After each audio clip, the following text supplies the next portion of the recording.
Alrighty, ladies and gentlemen, we are live! Alright, we are live on this Saturday evening.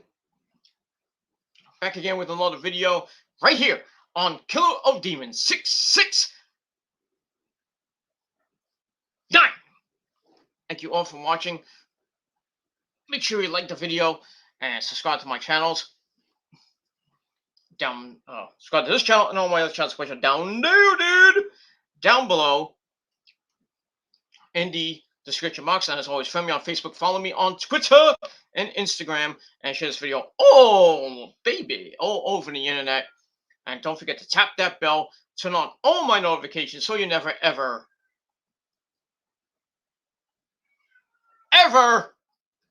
miss an upload. And if you do, well, fuck you, man.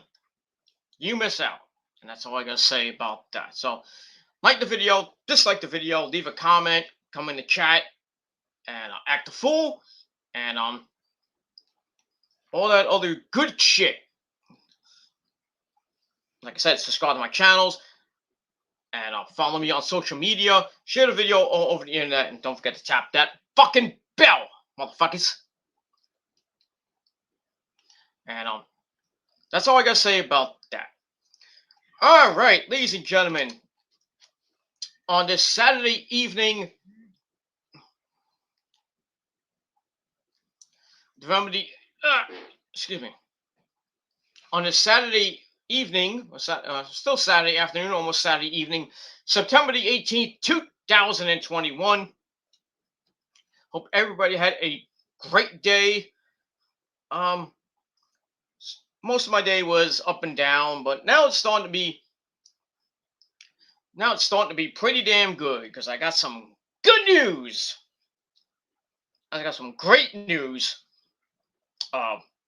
in the mail today. So, and no, I didn't win $1 million or anything like that, but it does it does, it's not $1 million, but it does associate with money coming my way pretty damn soon. Now I mentioned that to some of you on off YouTube, some of my good friends, like Double Z, like fan of YouTube, and Chase and Double Z, most of my good friends, because I trust them with my life, so it is what it is, and Nick too.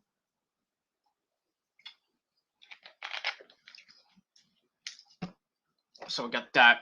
So the good news is that, and I told you guys that I will be I'm in the process of starting my new job pretty soon. I just had to go through some paperwork, had to wait for a couple things to go through. Well, I'm telling you now. Now shut up and listen, Nick, before I slap the shit out of you. No, I won't. I'm just kidding. But anyway, I hope, Nick, you're sitting down. But it is what it is. Now, like I said, I mentioned on Facebook, really didn't want to mention on Twitter because I know there's a lot of trolls that troll me on Twitter that I don't know that follow me. I can't go through 16,000 trolls, and I just gotta pick out one that's not that right. So I'm just like, fuck them. I don't give a shit. And the 149 followers that I have on Instagram, most of them are trolls because everything, I know better to friend a troll, but it is what it is. But anyway, now I mentioned on Facebook mostly that and Facebook's mostly like my fans, you understand? My fans, the prophecy, the Armada, you know what I mean. So I've been mentioning that with my music job that I still have, by the way, that was off the last couple of days. I was off yesterday, and I'm off basically off the weekends. That I've said that I'm looking for a second job and looking to gain some extra money, just to pay my car insurance and my gas and a couple of bills here and there, and get some extra money so I have it so when I want to take a vacation and blah blah blah blah blah blah blah blah blah blah. Now I've been looking around for the last couple months, um, and it's hard to find a second job around my area. So I was kind of getting depressed. I was like, telling Rose, I was like, I don't know what's gonna happen. Money's tight now. The fall and the winter are coming. The holiday season. I want to go on vacation or go to Atlantic City by the end of the year. I want to go see Zach Wild. You know, which I don't know if I'm going to see now, but it is what. But long story short, um,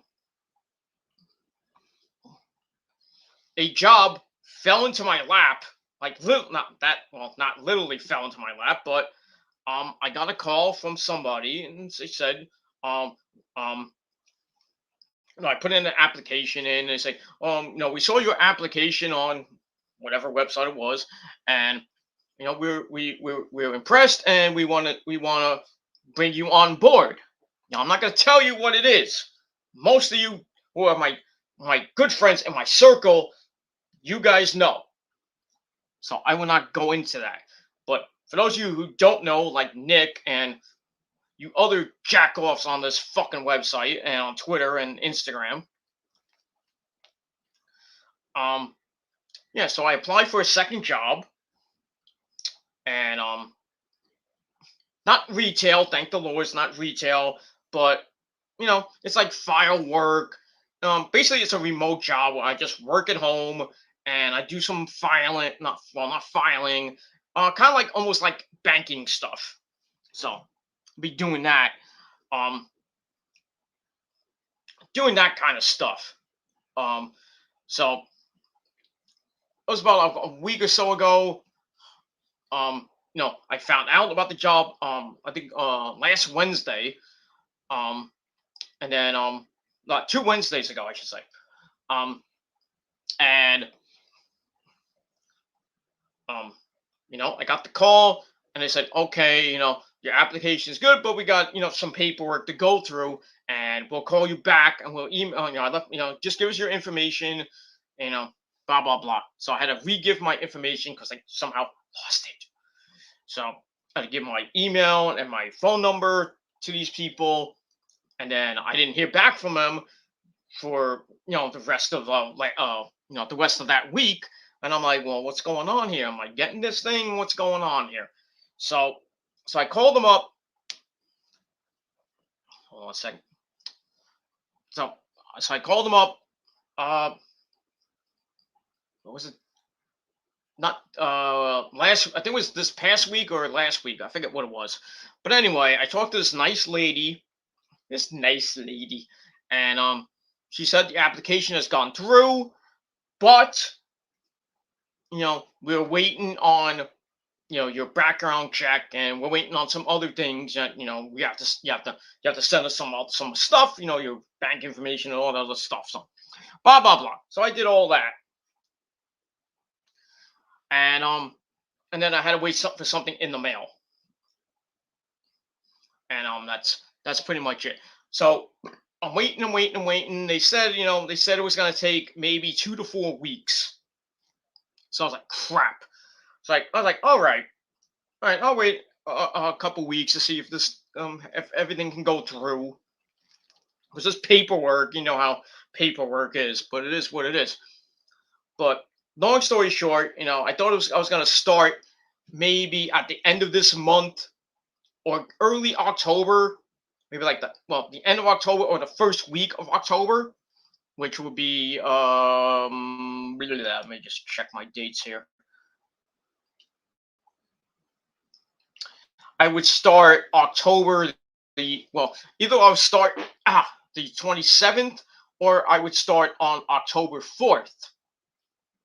Now, with my kind of in a financial rut right now because I got to pay my car payment and I got to pay my bills for my internet bill, my phone, my cell phone, which me and Rosa have, and I got to pay the rich man's dish.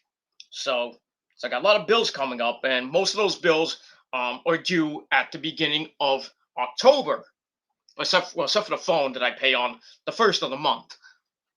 So, but thankfully I have just enough money in the till to pay for next month's bills. Now I was getting worried that I wasn't going to get this information in time. That I had to wait till maybe the end of this month and going into October, and then God forbid that didn't come in, and I'm worried about middle of October going into Halloween. I gotta pay November's bills, and I might not have enough, and I really don't want to use my other credit card to pay all this stuff, because then you don't have to pay that back. But anyway, long story short, today I got the information in the mail, and I've been well. I won't tell you what the information is, but let's just say that it was great news. The application has gone through fully, and pretty damn soon, maybe as early as this Monday, I will be starting my new job. So I'll be making a lot more money, motherfuckers. A lot more money. So, but the thing is, I wanted to do a part-time job, but didn't have that available. So basically saying, well, how many hours can you do? I said at most I can do 6 or 7 hours a day. I want to do 3 to 4 days a week, so I can have that time, the rest of the time off to sleep and to get my energy back and everything. They're like, okay, don't worry about that, but you know, don't worry about that. But we kind of need you 5 days a week. So I was like, okay, fine. I'll do it for now, and then if anything happens, maybe we can negotiate and negotiate a schedule to my liking. Because I got my problems. I got my depression, and I got my anxiety. I gotta go to therapy, and I gotta go to see. I gotta the psychiatrist, get my medicine and all that stuff. But anyway, I will be starting a new journey, a new job pretty soon in the next coming days.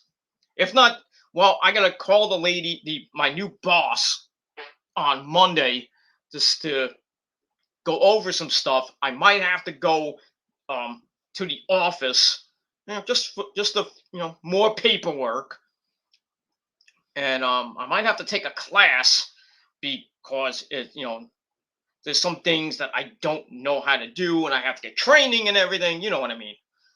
So all in all, ladies and gentlemen, for people that think I don't have a job, I'm broke. I wear bummy clothes from the Goodwill. You can go fuck yourselves, because this shirt did not come from Goodwill. This came from the NHL store, so fuck you. And for those of you who think I look like a bum, I always say I don't, because I got a new haircut, which you motherfuckers didn't tell me to go get a haircut. I decided to get a new haircut because I had an interview coming up, and I wanted to look nice and so fresh and so clean, and all that other good shit.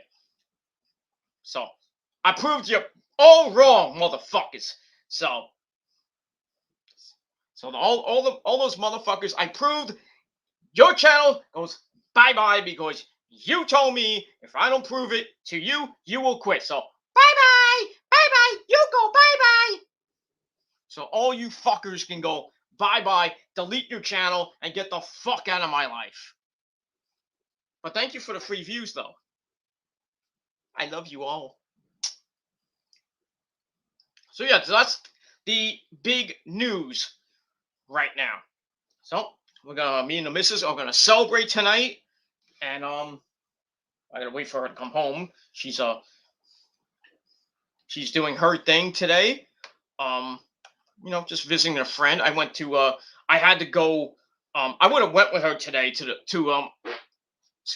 city. So I had to drop her off in the city, and then I had to go visit my parents, and then I dropped off. I had to park the car, and then if you follow me on Instagram, I posted a video on Instagram. You know, basically walking back to my house because parking over here sucks. And I really don't have a garage, but because it is what it is. It's Jersey. Most of the time, you don't have most places in Jersey don't have. You have narrow streets and you gotta park on the corner and everything like that. But it is what it is, and that's that. So yeah. So check out my Instagram video, and that's all I gotta say about that. But one more time, I will say that I will be starting a new journey, uh, either this coming week or most likely next week, the end of September, and I'll be making some pretty decent money. Not great money, but pretty decent money. Let's just put it that way. And I'll be working a long shift, so mostly it's gonna be about eight to maybe as most as 12 hours. But I'm home, so it's a remote job. So because I don't want to sit in a freaking office for 8 to 12 hours, or like my last job, which was my retail job, which I got out of very quickly because basically the boss was a dick. The corporation are bigger dicks, and it is what it is. But thankfully I had enough money in the bank to hold me off until with my music job. So it is what it is. And even if I tried to go on unemployment, but they screwed me over somehow, and I told them to go fuck themselves. So, but I still got compensation from my retail job. I got 2 checks after I left that job, so I got 2 checks in the mail, and then that was it. So I was for the last 6 months I've been fine, but now that too. Now I start a new journey, and it's probably gonna be I'm nervous about it, but as always, when you start a new job, first couple of days you're nervous and everything, but I think I can do it, even though I have to get up early in the morning, of course, and then by the time 5 o'clock comes, done, clock out, and then by well, thing is I don't know. I think this is a weekly pay job. I think I'm hoping it is, so I can get my money like every goddamn week. So I'm like, bing, bing, bing, bing. I can go to the store and get whatever the fuck I want. Have enough money saved up for my bills, and if I want to take a vacation, which I will be taking in November, because I told them way beforehand that I'm taking a vacation in November. They said, "Oh, don't worry about that. We don't have a vacation policy, anything like that."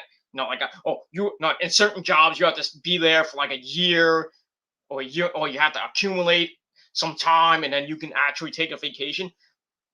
This job, no, no.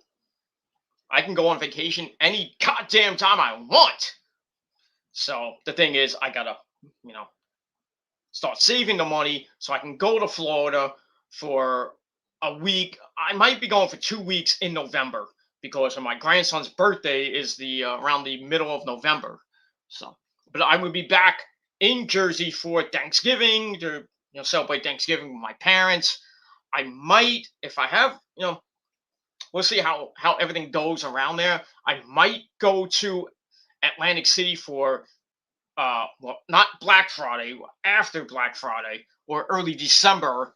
Take a nice little trip for like a day or two on the weekend, maybe like a Saturday and Sunday excursion with the missus, which we haven't been to Atlantic City since 2019.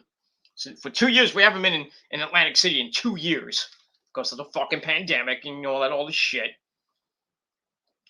And when we go to Atlantic City, we go to our favorite hotel and we go boogie.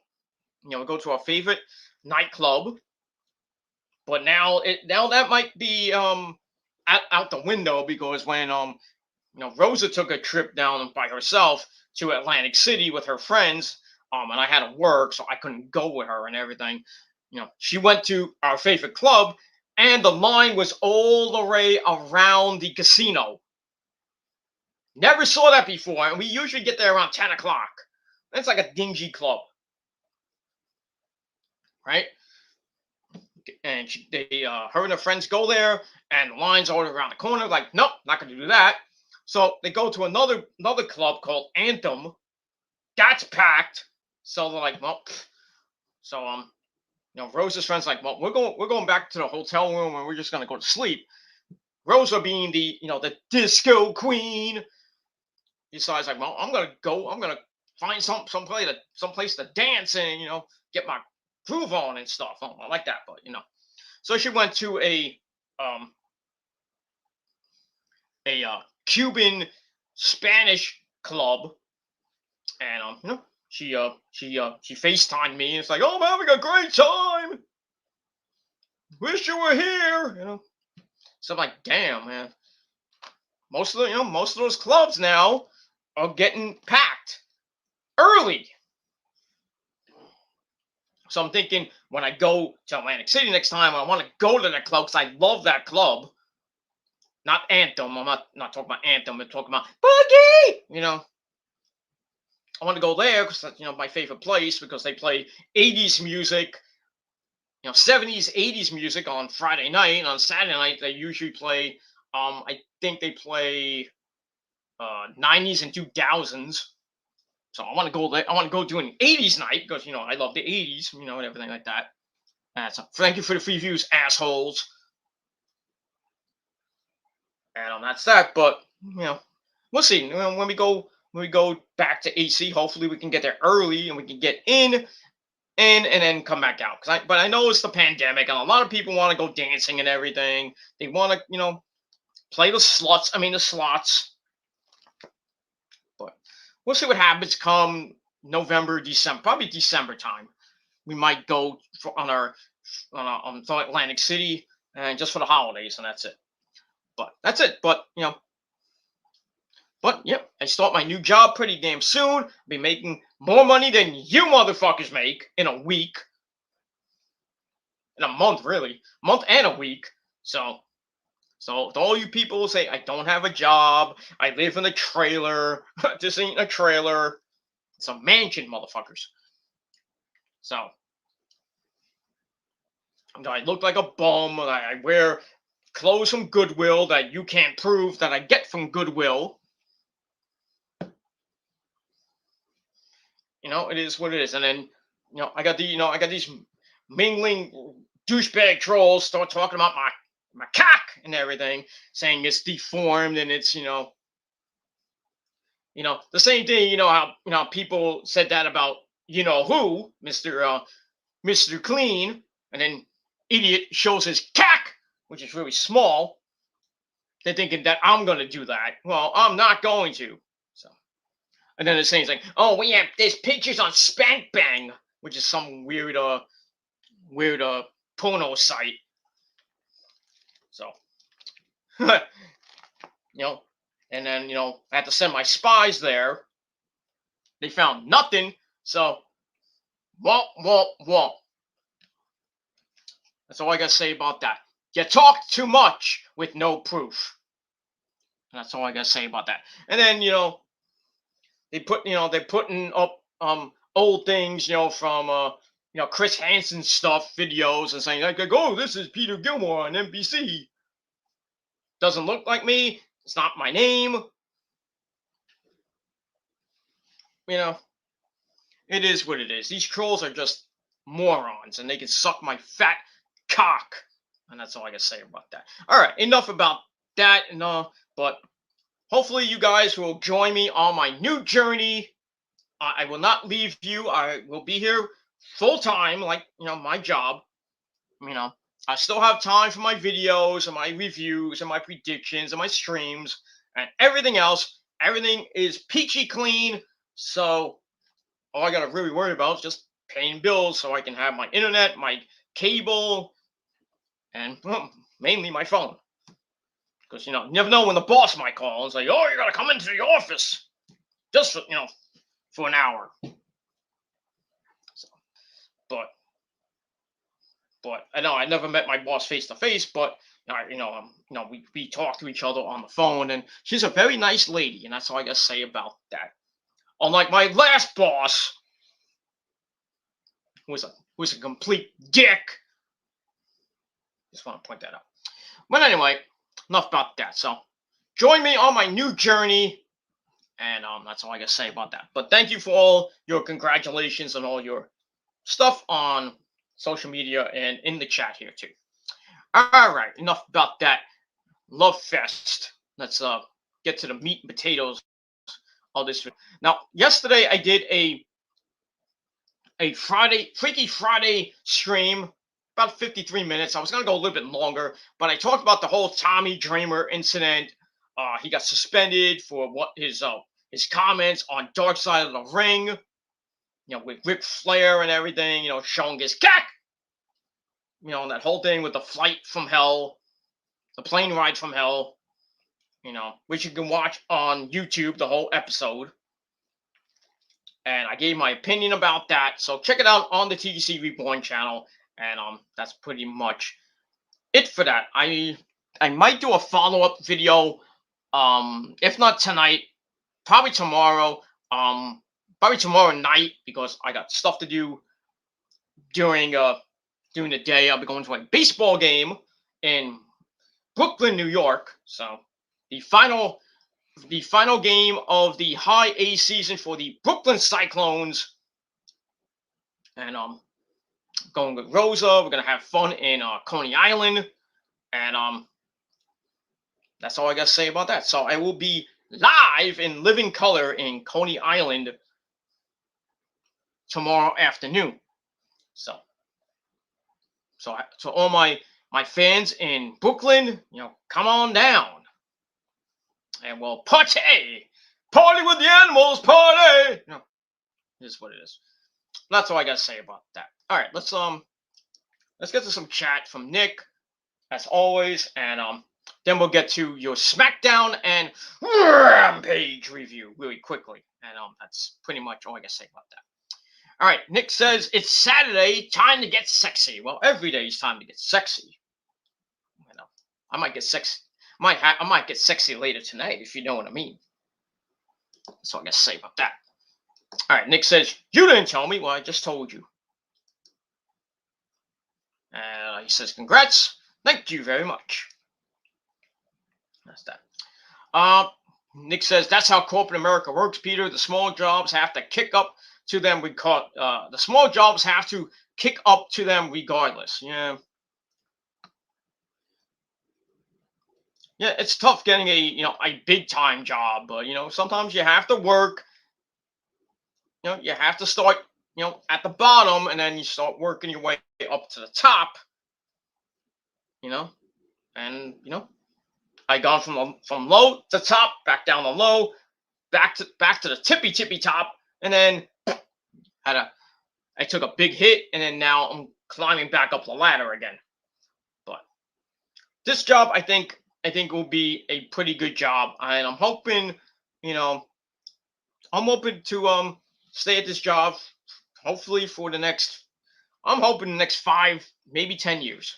We'll see. But starting soon, and then we'll worry about my 6-month anniversary, my 1-year anniversary, 2-year, 3-year, 4-year. But like I said, I can go on vacation any goddamn time I want. I just gotta put the money away. But I will be going to Florida first 2 weeks of November. So probably at the start of November, I may or may not do videos. So I'll be off YouTube for a while. So all the trolls were like, yay! But I'll still be around, commenting and here and there on most of my friends' videos. Maybe do a video, like not a stream, but a quickie video from Florida when I'm not busy doing anything. Because I will be, working from Florida. So I had the vacation, but I still gotta work because gotta make the money. Gotta take my work with me. So kind of like what Rosa does when she goes to Florida on her assignments. She takes her work with her, and then when she comes back, she gets paid and everything. Well, she gets paid when she comes back. You know what I mean? But and then during that time, we see our grandson. I see my stepdaughter and everything. And yes, I do have a kid, not biologically, but it is my kid. So you guys can fuck off and go bye bye because I proved you wrong again. So fuck you, man. And that's pretty much all I gotta say about that. Yep. So this new job is gonna be a journey. It's gonna be some tough days like every job does, but I think I'll get through it, make my money, and pay off for my vacation and any stuff I want, like some in this moment merch. I got the holidays coming up. Got my dad's birthday coming up at the end of next month, so I gotta get him a present. Um, and then I got Thanksgiving to worry about. I got my birthday to worry about. I got to worry about Christmas gifts for the missus and my parents, and that's that. Then we worry about next year, and then probably roll through the winter, and then when spring starts, I might take my own vacation by myself. That I may be going to California to see one of my good friends. So we'll see what happens with that. So probably March or early April of next year, I'll be taking a nice trip to, hopefully maybe by myself or maybe with the missus, to California to see a couple of my friends, or I might go by myself and probably never come back. No, I'm just kidding. I'll come back. So yeah, I'll probably go see one of my good friends in California that I've known for like 20, 25 years, and just hang out with him for a couple of days, and then I got another friend that lives in California. I'll hang out with them for basically a couple more days, and then I'll come back, and then I'll get back to my job, and then probably June or July, probably around Rose's birthday next year, because her birthday's in July, we'll probably go back to Florida for about 2 weeks, and then come back, and then we'll have a pretty good summer, and that's all I got to say about that. And we move on. But yeah, go back to what Nick said. What did he say? Yeah, the small jobs have to kick up to them regardless, to the big time jobs. So you got to start at the bottom, and then hopefully, you work your way up to the top. Don't sleep your way up to the top unless you're like a WWE female wrestler. But or if you're a male wrestler, then yeah, then you could sleep with all the chicks, and then get yourself, make your way to the top. But it is what it is. I'm not one of those people, so just gonna do my best, and hopefully, the boss sees that I'm a good employee, and it's like, oh, we're gonna give you a raise, and we're gonna give you this and that, give you more benefits and all that other shit. So it is what it is. That's that. But the new journey will be beginning soon. That's that.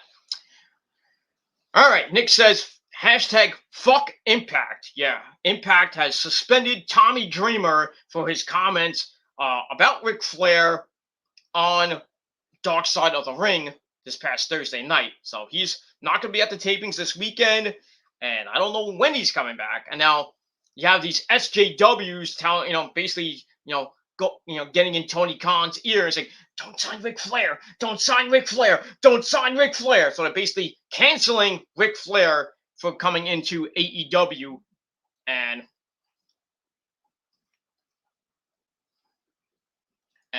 possibly being with Andrade, which looked like the storyline was going there, that Andrade kicked out Chavo, and now he's got his little associate Jose. But it looked like the storyline was going to be that Mr. Flair, his father-in-law, that was going to be his manager. But now it looks like that may not happen because, people want to cancel Ric Flair. I mean, his commercials are all gone now. all those Car Shield commercials, with Eli Drake and him, they're all gone. So his commercials are all gone. They have been suspended as well. So not only is Tommy Dreamer fucked out of a job, Ric Flair's out of a commercial deal with Car Shield. So he's not going to be making any more money. And that's that. But we'll see what happens with all that. Hashtag Dreamer did nothing wrong. I kind of agree with that. I mean, because Tommy was on the plane and he's just what he really should have said was, it's just Ric Flair. This is what he does, and just shut the fuck up. But Tommy Loughlin, that's his real name, Tommy Loughlin, just doesn't know when to shut the fuck up, and said way too much and the wrong thing, and somebody at Impact must have heard it, and they got all butthurt, and went to Scott D'Amore, and Scott D'Amore's like, well, can't do that. This is, we got rules here, we got this and that. It's detrimental to our promotion in this, and we're sorry, but we have to suspend you indefinitely. So almost, Tommy Dreamer is almost getting the Max Caster treatment, if you think about it. That's how I feel. But Tommy got screwed. In my eyes, I think Tommy got fucked over. Tommy got fucked over, and that's all I gotta say about that. By Scott D'Amore, or as Nick says, let me put this up, Cuck D'Amore. That's it. That's the way it is, and yeah, that's all I gotta say about that. And we'll move on. But yeah, Tommy Dreamer basically should have shut his mouth, because he wouldn't be in this pickle that he is right now. And but the whole thing, I think this was the most just kind of blackballed a lot of wrestlers, and Dark Side of the Ring tells the dark side of wrestling, and last night's not last night, but Thursday night's episode really kind of rubbed wrestlers and the wrestling fans the wrong way. And I don't know if this episode should have even aired, because they're going to talk about certain things like FMW and certain other things, maybe the China incident, and over the 6-week season.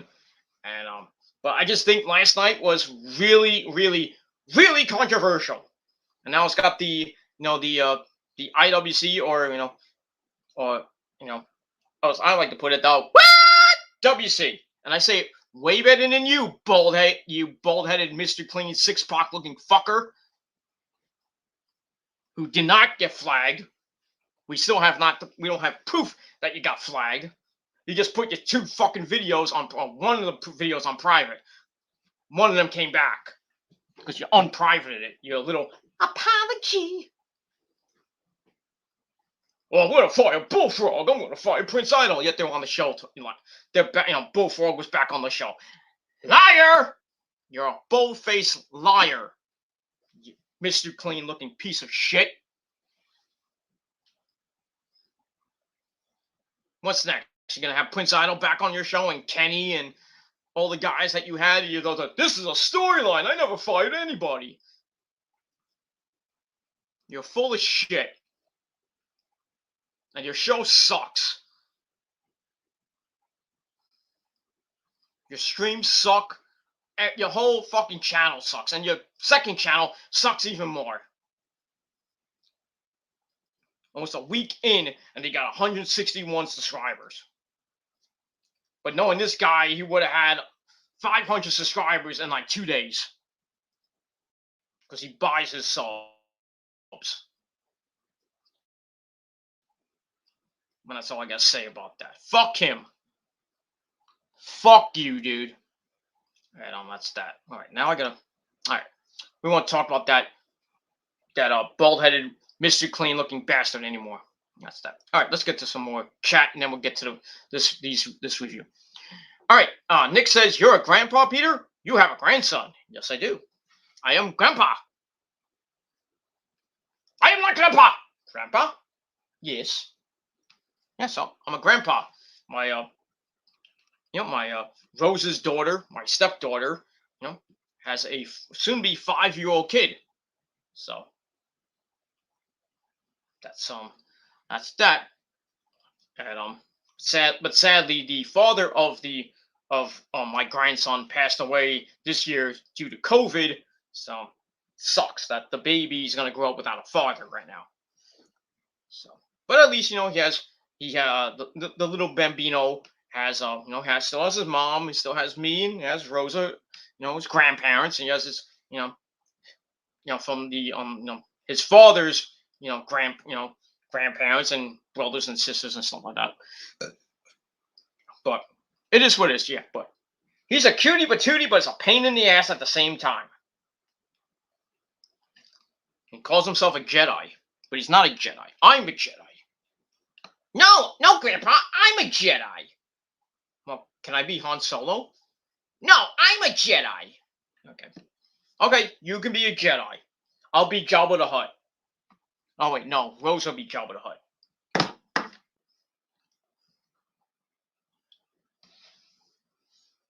No, Rosa can't be Jabba the Hutt because she's not fat. Like you people think she is, and she's not Shrek. All right, that's 6 years old. Get over it. And people think she has a pee. Yeah, you want to come down to Livingston, New Jersey, and meet Rosa and check if she has a pee. I dare you to try. I'll just cut your fucking fingers off. And then chop off your head and then send you back to wherever shithole you come from in a body bag. So, fuck you. No proof. There's no proof I'm a pedophile. There's no proof Rosa has a pee and then she looks like Shrek. You got nothing. So, keep being jealous because you can't get enough pussy than I do, okay? I get more pussy and sushi than you do. So you can lick my taint for all I care. Well, that's all I gotta say about that. Alright, where are we here? Alright, these SJWs need to mind their fucking business. I completely agree with that. If AEW don't sign Ric Flair, I might threaten, if they don't sign Ric Flair, I might threaten Tony Khan by saying I won't be watching AEW anymore. Well, I think if they do sign Ric Flair, I think that most of the AEW fan base will be going back to the WWE at this point. But we'll see what happens with that. And we'll move on from there. Boycott the company that pulled the Ric Flair commercial. All right, so we'll boycott Car Shield. Even though I use that for my car insurance. So I can't boycott because, I got to pay money to them. But it is what it is. All right, okay, final comment, then we're going to go into this review really quickly. Excuse me. Nick says, well, I am going to boycott Impact until they bring back Tommy Dreamer. Okay. You go do that. I know Victory Road, I think, is happening, or happened last night, or it's happening tonight. So don't bother watching it, because it sucks. And that's it. And Bound for Glory is coming up in a couple weeks. Their last big pay-per-view of the year, which is going to be in, I believe, Nashville, Tennessee. Yup. So we'll get that, and nobody will care. Maybe Dreamer comes back for Bound for Glory, but at this point, I don't care. He's Tommy should have just kept his mouth shut, and look where he is now. He's out of a job. So in the immortal words of a lot of people, fuck him. That's all I got to say about that. All right, let's get to your late and late Smackdown and Rampage review for September the 17th, 2021. And let's start off with Smackdown, coming to you from the arena. From the arena in Knoxville, Tennessee, which is the home. Well, the arena is the home of our good friend, the EST of WWE, Bianca Belair. She's Bianca Belair. She has no hair. That's not really her hair. She's Bianca Belair. That's that. So we got Bianca Belair. Her homecoming was last night. We had an interesting person, there to celebrate her homecoming, and that was the evil mayor of Knoxville, Tennessee, Glenn Jacobs, otherwise known as Kane, and he did his pyro. Yeah, he still got it. For a guy that's around the same age as the Undertaker, he can still do this. The freaking pyro explodes and Satan comes out the turnbuckle and everything. Hello, sir. No. Anyway, so we got that. We also got Roman Reigns, our tribal chief, and a man that we have to acknowledge. He's on the show with the Usos. And we're also going to hear from Seth Rollins about what he did to Edge last week at Madison Square Garden. And let me just give me 1 second. Put the light on, because I'm using some light. Of course, the sun's going down, and it's starting to get nighttime, so I got to put the light on. We'll put the light on for you. We're at Super 8 here. Anyway, we'll move on from there. All right, where are we here? All right, so let's start off SmackDown real quick, because I want to get this done and out of the way, because I want to do other things later on tonight, like my girlfriend, and then your mom, or then your other, and then your other girlfriend, or my haters' girlfriends. That's it. All right, so we start off SmackDown from the arena in Knoxville, Tennessee, and like I said, we got a homecoming with Bianca Belair and Becky Lynch might be ruining it, but we'll see what happens with that. We got Rick Boogs taking on Bobby Roode. We got that. Also, we got a women's tag team match coming up between Liv Morgan and they found her, Toni Storm, as they take on Zelina Vega and Carmella in a women's tag team match. And then, some more stuff as we get into Extreme Rules, which is next Sunday. And really, the card has not finalized yet.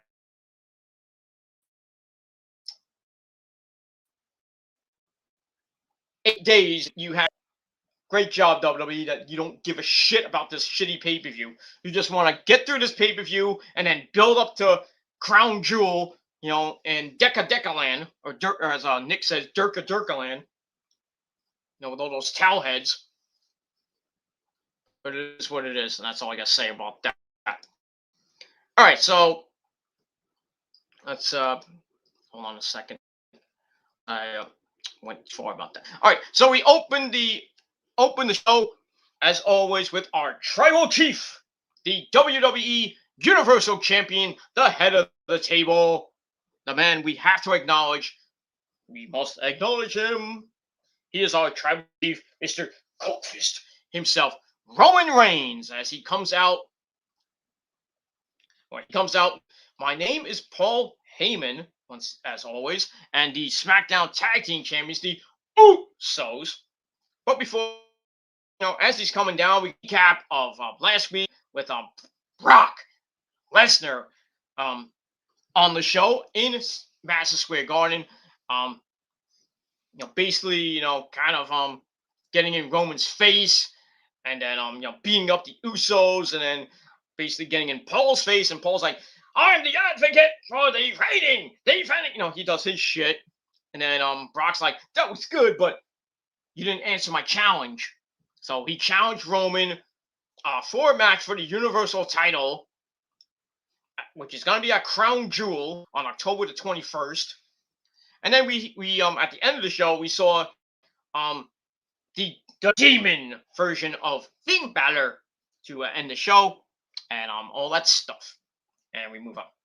All right, so we hear from Mitchell Cole and Pat McAfee. They confirmed that Roman versus Brock for the Universal title is set for Crown Jewel. in the land of the sweet Saudi blood money from the sweet Saudi Prince of Fools. Sweet Saudi Prince of Saudi Arabia. And they also mentioned that that the demon Finn Balor might title from Roman at Extreme Rules coming up next Sunday. So could be Balor taking on Brock Lesnar at Crown Jewel for the Universal title. But we'll see what happens with that. All right, so they all get in the ring, and Roman gets the mic from his tribal council, Mr. Heyman, and he tells Knoxville, "Acknowledge me." So they acknowledge him. Gives the mic to Paul, tells him to demonstrate proper acknowledgement. So Heyman says, "I have acknowledged Roman's greatness ever since he was a little boy, but it's still in awe of the greatness before him." He says Roman avoids no one, ducks no challenge, and defends his title at every event. I doubt that, but it is what it is. Upholds the honor of his position every minute of every day. He says Roman fears no man, no beast, and no demon because they all fear our tribal chief. He then brings up that Balor fears Roman because if he didn't fear Roman, he wouldn't need to channel the demon to basically get his another title shot. He says Brock Lesnar fears Roman, and Heyman has known Brock for 20 years and has never seen fear in Brock's eyes anywhere except in Madison Square Garden face to face with the tribal chief. And then after that, we hear the music of the new WWE champion, Big E. He comes out and he's like, "Oh, look at me! I got a belt now. Look at me! I'm gonna gyrate in the ring and shit like that." So he gets in the ring. Roman's smiling like, "Oh, you got a belt now, there, Big E. But I'm still the champ. Look at me." So they smile. They hold their belts up. It's like, "Oh, mine's bigger. I have a bigger hand. Mine's taller than yours." Oh. So the crowd goes, "You deserve it." Yeah, way too early. But it is what it is. And then before anything can basically come with us, they have a stare down, and then we hear the music of Finn Balor.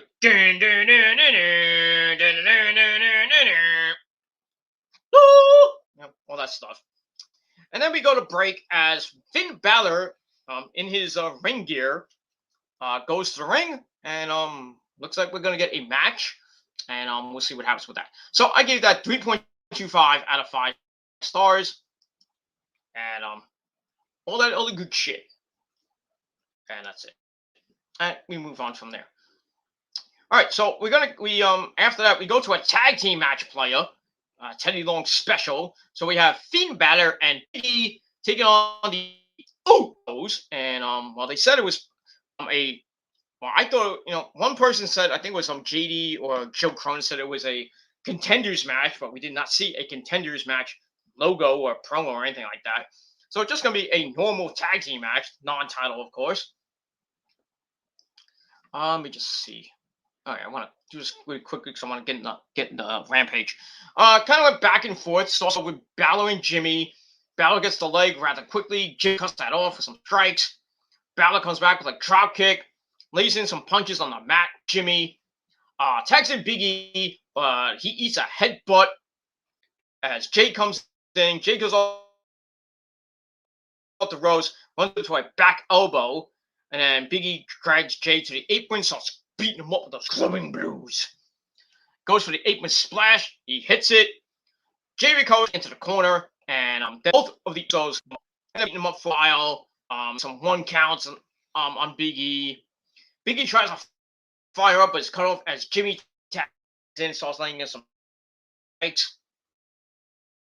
As Roman not at ringside along with Paul Heyman. So they were in the back looking on. Big E gets the hot tag to Finn Balor, who goes nuts on both of the Usos, but Jay gets blind tag in and trips up the Prince, gets him into the barricade. So a Jimmy side dive off the Balor as we go to break. And then we come back. Usos have Balor isolated for a while. But Balor hits a Pele kick. Both men go down, and then he gets hot tagged to Big E. He comes in like a house of fire as well, with some suplexes to Jay. He wants a big splash, but Jay catches him with a Samoan drop, and then goes to the corner. Uranagi out of the corner, hits Jimmy with a big splash. He says, "Get out of here, Jimmy!" Throws him out in the ring, into a knee. Jay goes up top, misses a looks like a splash, and lands a super kick to Big E, but Big E kicks out at 2. Jimmy gets tagged in, misses a charge at Balor, and Balor takes down Jay with a sling blade, and then he goes up top. Big E picks up Jimmy, and then he hit in stereo their finishers, the coup de grace to Jay, and the big ending to Jimmy. 1, 2, 3. Get the win. All tag team champions. And right, I gave it 2.5 out of 5 stars, and that's pretty much all I gotta say about that. So they're pissed, and then he talks to Paul. He's like, "You want to tell me something there, Paul?" So Heyman's like, "No." So Roman's like, "Are you sure? There's anything you need to tell me there, Paul?" So he's like kind of pressing his buttons, and Paul says, "With all due respect, my tribal chief, in my heart and my soul, I did not know that Brock Lesnar was going to be at SummerSlam." So is trying to get in Roman's head, try to, basically tell Roman that, that Brock fears him, and, he's lying in fear of Roman and all that shit. But you can tell that he's squirming in his fat suit and everything. Because Roman thinks you're full of shit. Blah blah blah. And really, Roman's trying to find out the truth about his his duplicity or his innocence, and basically wants Paul to prove himself. So Roman asks Paul once again if Brock is going to show up at Extreme Rules. Heyman's like, "You really think that Brock is gonna appear at Extreme Rules?" So Roman's like, "Well, I want proof that he will not be at the pay-per-view," and he will. So Roman's like, "I don't pay you to guess. I pay you to know things in advance." So that's it. So they kind of play off each other a little bit more, and you can tell that Roman is pissed at his tribal council, Mr. Paul Heyman. And I think he will be pissed for the next month or so, because after next Sunday, win or lose, which most likely Roman will win, or Brock gets involved and fucks it up, making it a triple threat match at Crown Jewel between Balor, Brock Lesnar, and Roman. We'll see where Mr. Heyman's alliances will lie as we get to Survivor Series, and that's that. And we got some stuff on Survivor Series already. I mean, the WWE's planning ahead. For this Monday, which we'll get to in a minute. They already have the match for Crown Jewel between Brock and Roman, if Roman does retain the title. And then they actually talked about SummerSlam, that if Roman does retain at Crown Jewel, he will face Big E one-on-one. So they're kind of doing, what I think they did in was it 2019? I think it was when they had the NXT champion versus the NXT champion versus the WWE champion versus the Smackdown champion, or some type of thing like that. I thought that was actually pretty cool. So I would like to see something like that, and have Roman, if he does have the belt by Survivor Series, face Big E if Big E has the WWE title, and then face whoever is the NXT champion by November, which I'm thinking might be Tommaso Ciampa. That would be awesome. A great triple threat match for not for the belts or anything. It's just for supremacy and all that shit. Like all the Survivor Series matches have been, like it'd be Raw or SmackDown, and Raw wins like 7 in a row, or they win, and then SmackDown won, and then NXT won in 1 year. So we'll get something like that this year, but we'll see what happens with that. All right, so I gave the Paul Roman segment 3 out of 5 stars, and that's all I got to say about that. All right, after that we get we hear the guitar of Rick Boogs, and somebody forgot to plug in the electric twanger because Rick is playing without distortion. It just sounds really it didn't sound good. He's like ding, like playing like without the sound on or something like that. It's just like strumming. It's like my name is Boogs. I came to with the one true king of WWE, the Intercontinental King Shinsuke Nakamura. All right, he plays the theme, and I think the guitar woke up because it wasn't really it was in tune, but what looked like it wasn't even on. So somebody fired that guitar tech and the sound guy too, while you're at it. So anyway, Rick Boogs goes to the ring with Shinsuke, the Intercontinental Champion, as we go to Smackdown with 2 as they take on Woo! With Dolph Ziggler, part of the Dirty Dolls, and that's it. Match didn't last that long. Root jumps on Boogs right away. Ziggy provides a distraction, which really Shinsuke didn't do much of. Then we get some chops from Bobby as he's kicking Boogs in the corner. Second rope blockbuster from Bobby Roode, but it covers for a 2 count. Goes to the glorious DDT. Boogs fights out of it into a Samoan drop. It's a couple of exploder suplexes. Then he hits a bulldog.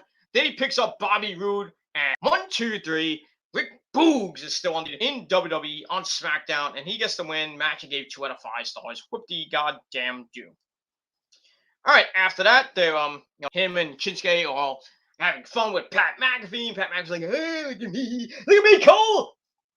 And then out of nowhere, we have Commander Aziz. They come out and interrupt the celebration, and they lay both Rick Boogs and Nakamura out. Commander Aziz, and they pose. I am from Nigeria. So then Aziz gives Apollo the mic. Cruz asks if Nakamura is the true king of WWE. Or asks the crowd if is he your king? And they're like, yeah, he's the king. Strong style. The crowd says it is. Cruz says Nakamura has made a mockery of the Intercontinental title. Even though basically you had not much of a great reign yourself there. And once again, that's how WWE does the Intercontinental title. It doesn't do it justice to give the guy that had the belt before, even with Sami Zayn, didn't have a champ, or even Kevin Owens, or Braun Strowman, or even when Shinsuke had the belt the first time, or AJ Styles. Just the Intercontinental title right now looks like a fucking joke. It's really second tier. The number 2 title in all of WWE. Because when you get the Intercontinental title, usually you'll go, your next, the next rung on the ladder is the WWE title or the Universal title. That's that. So blah, blah, blah, blah, blah, title. And he wants a rematch for the belt, which we will get next week. So I get the aftermath of that, 2.25 out of 5 stars. So we're going to see Apollo versus Nakamura once again for the Intercontinental title. So Apollo finally gets his rematch. And that's it. All right. Let's see here. All right. Then we go to the back. We see our good friend Happy Corbin walking in. Oh, look at me, I'm Happy Corbin. Doing. Then he like fist bumps some random guy in the back, like, fist bump me, dude. Get out of here. That's that. So we're gonna see that. He's supposed to face Kevin Owens in a match. Moran talking to Kevin Owens, and Kevin's not a happy camper. He's mad, he's furious, he's pissed. He's pissed. So he objects to everything that happened last week. And he says that he's going to use his anger as fuel to beat the crap out of Happy Corbin. And after he's done with Corbin, Corbin won't be happy anymore. And Owens will be happy. He'll turn his frown upside down and turn Corbin's face upside down. Blah, blah, blah. All right, so we see Owens go to the ring. Then he gets jumped by Corbin during his entrance. They start brawling, which leads to Corbin hitting a choke slam on the edge of the apron. Ow! And basically, we were gonna get a match, but it looks like Mr. Kevin Owens is not ready to fight, not make it clear to fight or whatever it is. So we'll probably get something at the pay-per-view, and I really don't give two shits. That's all I gotta say about that. So I gave this segment 2.25 out of 5 stars, and that's all I gotta say about that. All right, then we get a recap of from last week at the Garden, where Seth Rollins beat Edge with the stomp, and then Edge got sent out of the Garden in an ambulance. And then we find out this past Tuesday on NXT 2.0 from Beth fucking Phoenix that Edge is recuperating at home. So Seth Rollins comes out in a all silver suit and everything, looking like a spaceman. So we're gonna get a promo from him coming up. But first, we get we see Paul Heyman walking up backstage, and we see the lovely Kayla Braxton, who supposedly has a thing for him. She jump scares him, and he's like, "Oh, Kayla, God damn it! What do you want?" So she teases that Brock might be heading to Raw in the draft. That might actually happen. So then we'll probably see, we might see, win. Well, before he even goes to Crown Jewel, he'll be on Raw, maybe going after Big E, or Big E's gonna get drafted to Raw too, and we'll probably see Big E versus Brock for the WWE title. Not that he needs that, but it is what it is. So anyway, Heyman isn't sure if Kayla's thinking, that I'm still working for Brock, it's funnier that you claim that I'm still working for Brock, and you have your sources. At least Kayla has her sources, unlike another person we know. Just saying. Anyway, so Heyman goes off on Kayla for a little bit.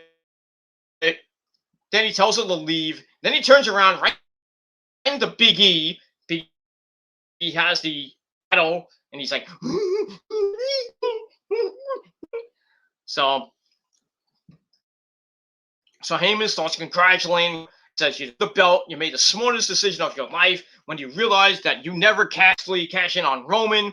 So Big E says, "No, well, we'll see when I face your boy at Survivor Series, or Brock, or maybe Finn Balor, because everyone is basically overlooking Finn Balor right now." That's kind of true. So he goes to leave, but then he runs right into a super kick by one of the Usos, and then they just beat the living shit out of Big E, throw him into a bunch of production shit. And then we see Roman just sauntering up to them, and just looks at Big E. I'm like, WWE champion, my ass.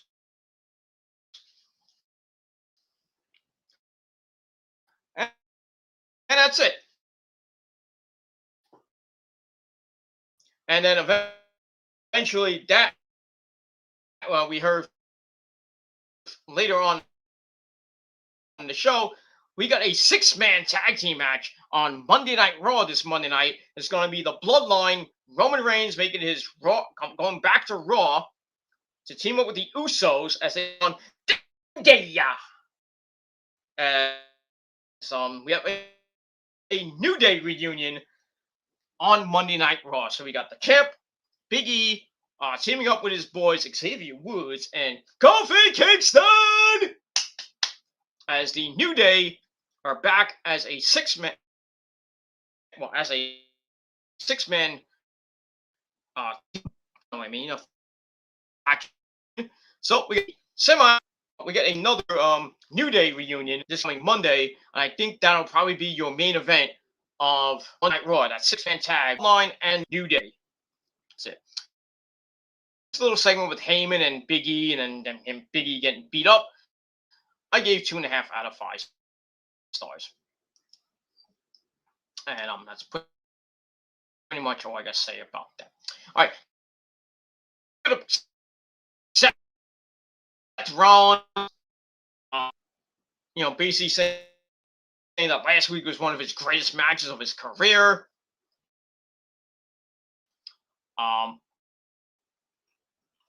And he's trying to process what happened with Edge. He says it was unfortunate, it was scary. He talks about when he hit the curb stomp on Edge, he heard a pop, which felt like a crunch. And then the crowd's like, "You look stupid," with that freaking silver suit on and everything.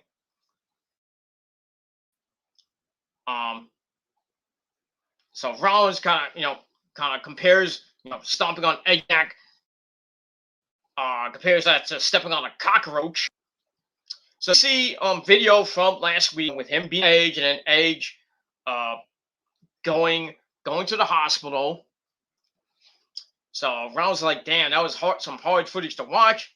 He's like, "I know why you're booing. I know I did this." And he's like, "Well, what do you think?"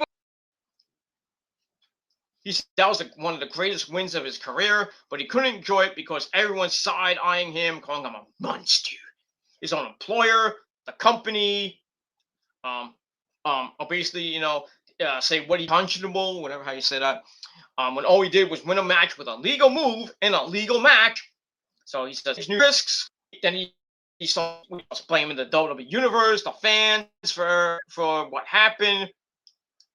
Told everything, the fans cheer and all that stuff. Say, like Rollins like, "I did nothing wrong. You're the ones that brought all this on, and Edge getting a rematch and everything." So he said he's the look of fear as Edge was being stretcher. He says for 1 second he actually felt sorry for Edge, but it's been eating away at his in the back of his. But I can't because I want to have one more match. I'm not says if Edge can crawl back to the ring, let's dance one more time. We'll see what happens with that. So we'll see what happens next Friday night, which is the go home show. If Edge does return and accepts Rollins' challenge for a third match, which I don't know if it's going to be on Extreme Rules or it's going to be maybe on the following week on Smackdown, doing the draft and everything. But we'll see what happens with that. So pretty good promo from Rollins, and I gave that 3 stars, and that's all I got to say about that. But I will see if it does happen at Extreme Rules. I think we'll see an ambulance match with Rollins and Edge, and I think Edge will win the feud and put Rollins in the ambulance and send him to the hospital, and then probably go bye after that.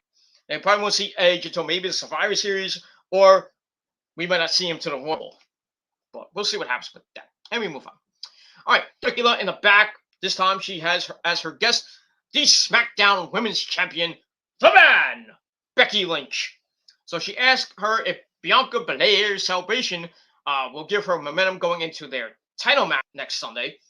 So Becky knows that momentum only builds opposing force, and she knows it's never been to a homecoming, and she's like, I might have to check this out. And she has like weird hair, like it's all like just really looking weird. But still, she's still Becky Lynch. It is what it is. All right, then we go to the ring. Women's tag team match ring. Toni Storm, even though she appeared on SmackDown last week in a segment with Dolph Ziggler of all people. So Toni Storm, in her second official match on SmackDown, teams up with Liv Morgan to face Carmella and Zelina Vega. So got that. Match sucked dick.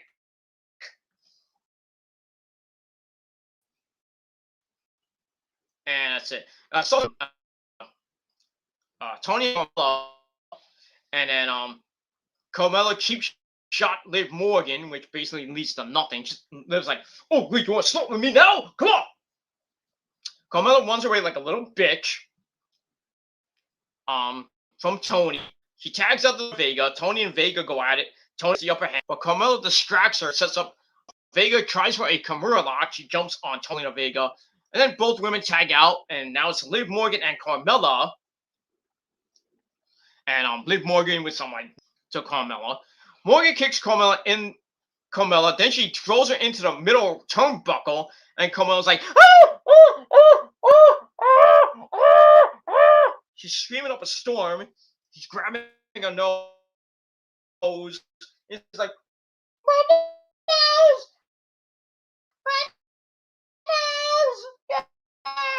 And Zelina Vega's like, are you okay? What's wrong? Oh my god! Oh my god! And then the ref is like, 1, 2, 3, 5, 9, 10. Match ends on a goddamn countout. The match lasted what, like a minute and a half? So yeah, Toni Storm and Liv Morgan get the win by countout. Match gave a good old-fashioned miedo, but zero. 0 out of 5. Dud. The women deserve better than this shit. I'm sorry.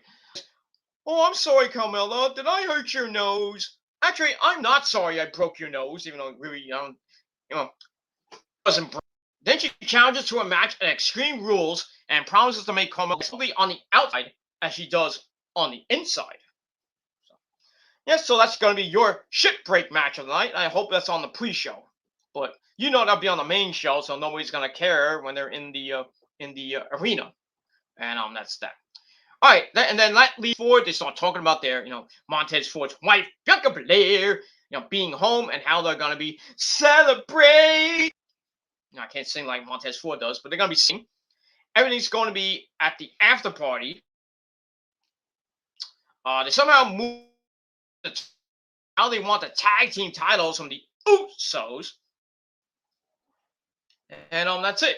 So they go from praising Montez Ford's wife into like, well, that's at the after party. First, we're gonna talk about the SmackDown tag team titles that we're not gonna get. So seen in the time that the Street Profits have been on the main roster, and that's that. So I give that 2 out of 5 stars, and that's that. After that, we get Finn Balor basically telling us the story and the saga of how the demon came about. He's talking a little bit. He's like I don't choose the demon summons me, or something like that. And then we see a very nice, he just stands there, and then we see like him becoming the demon, not like special effects, like he turns into the demon, which I thought was kind of cool. It is what it is. So I gave the Finn Balor's thing 2 stars. And that's pretty much it. All right, then we go to the trainer's room where we see Carmella getting her nose fixed. The trainer's like, "Your nose ain't broken, you dumb bitch." So that's that. She objects to being defaced by Liv Morgan, and I think I don't know. I think it was Erin was in the room. Erin Moran was in the room. So she accepts Liv Morgan's challenge for Extreme Rules, and then Vega's like, "Well, before she can get Liv Morgan can get a shot at you at the pay-per-view, she has to go through me." So next week on the program, we got Liv Morgan against Zelina Vega, and you can expect Zelina Vega to continue her jobber streak because she's basically a jobber now. And really, she should quit WWE, go to AEW, and be with her husband, Tommy End, Malachi Black, whatever you want to call him. She needs to get out of there. I just don't understand why she went back to Vince. Just a job. Makes no fucking sense. And that's all I gotta say about that. Okay, then we see the whole thing with Finn Balor, like I mentioned before. Blah blah blah.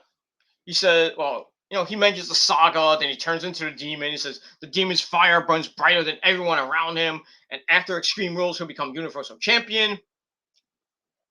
And then he turns into the demon. That's it. So, wasn't that bad. So like I said, 2.25 out of 5 stars, and that's that.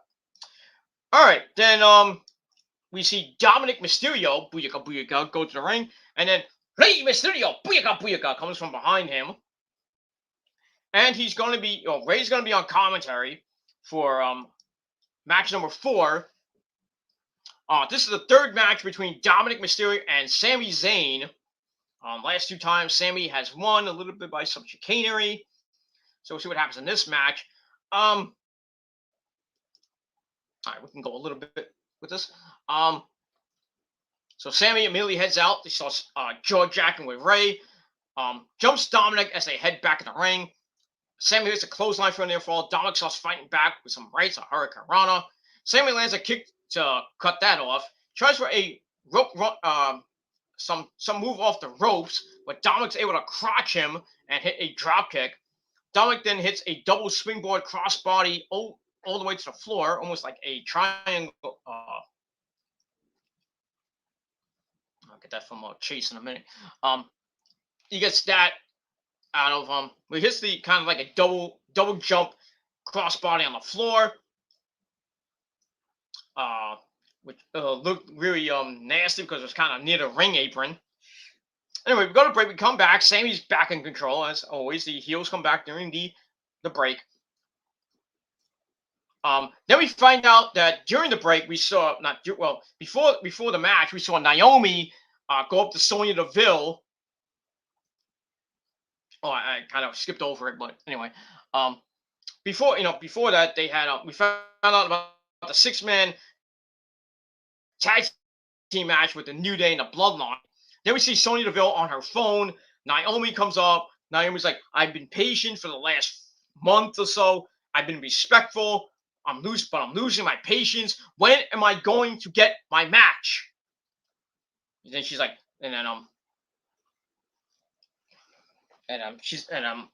Sonya's like, "I don't know what your problem is," and everything. And then Naomi's like, I'm a 2-time SmackDown Women's Champion. I've done so much more than you have done. And basically says, it says, "I'll get my match. I never quit." And basically that's it. Then we found out during the Dominic Mysterio Sami Zayn match that Naomi got fined for basically what she said. So cancel culture on Naomi. That's great. So I'm just waiting for Naomi to just get put in the bloodline already, because she's doing nothing besides baking cookies with Titus in catering. Just put her in with Roman and with her husband Jay,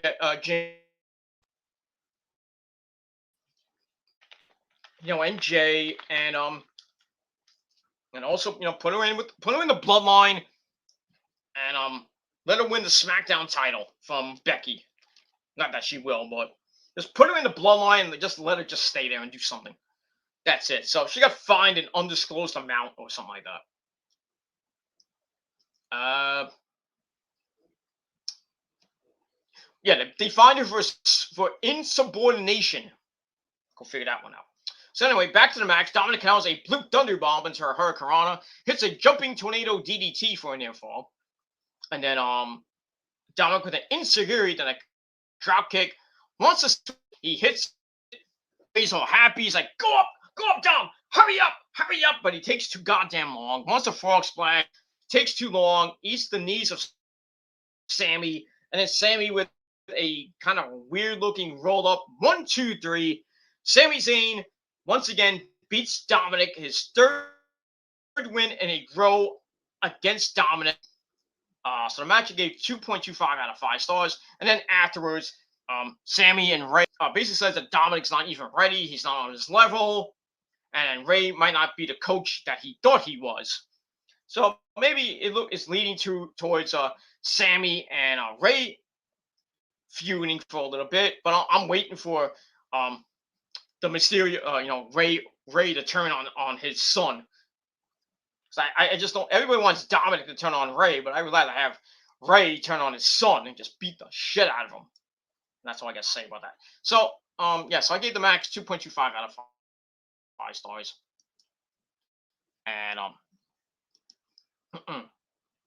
that's all I got to say about that. And we'll move on from there. All right, then we get a video package for Bianca Belair, as she's been doing stuff around Knoxville, Tennessee. Yep.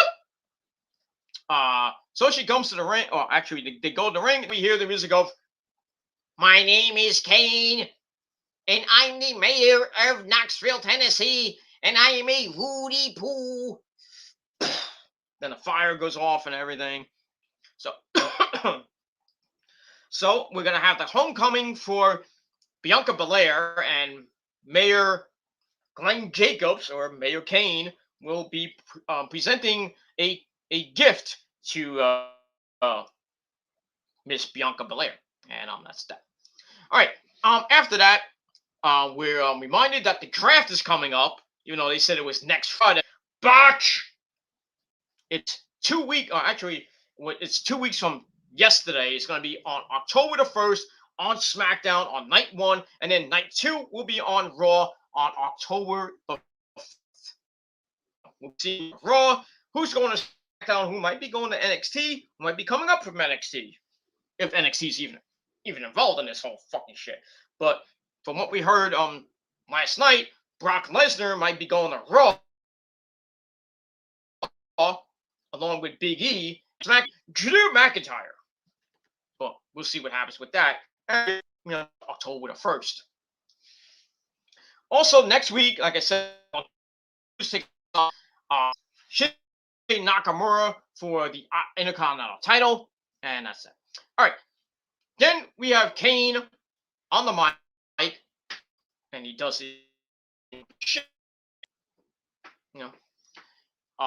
He says, as mayor of Knoxville, Tennessee, I welcome you to the EST of the W.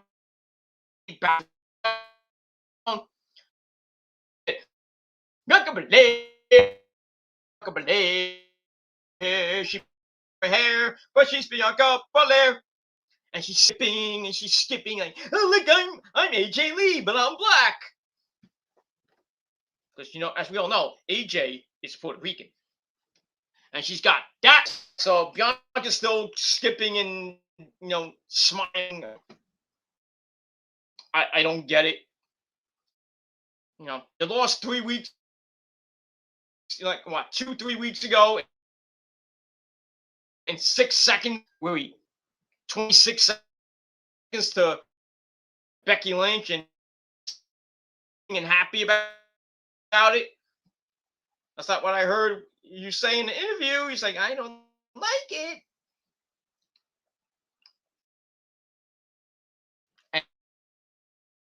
Anyway, so she gets the mic from Kane. Well, Kane hands her a mic, then asks her how it feels to be home. Bianca's like, it feels amazing. She thanks her friends, her family who are in the audience for coming out. told her if someone starts something, that's what I do. Someone starts with me on website, I finish it. Many feuds here on YouTube, and basically put especially a bald-headed, six-pack-looking motherfucker. That's all I gotta say about that.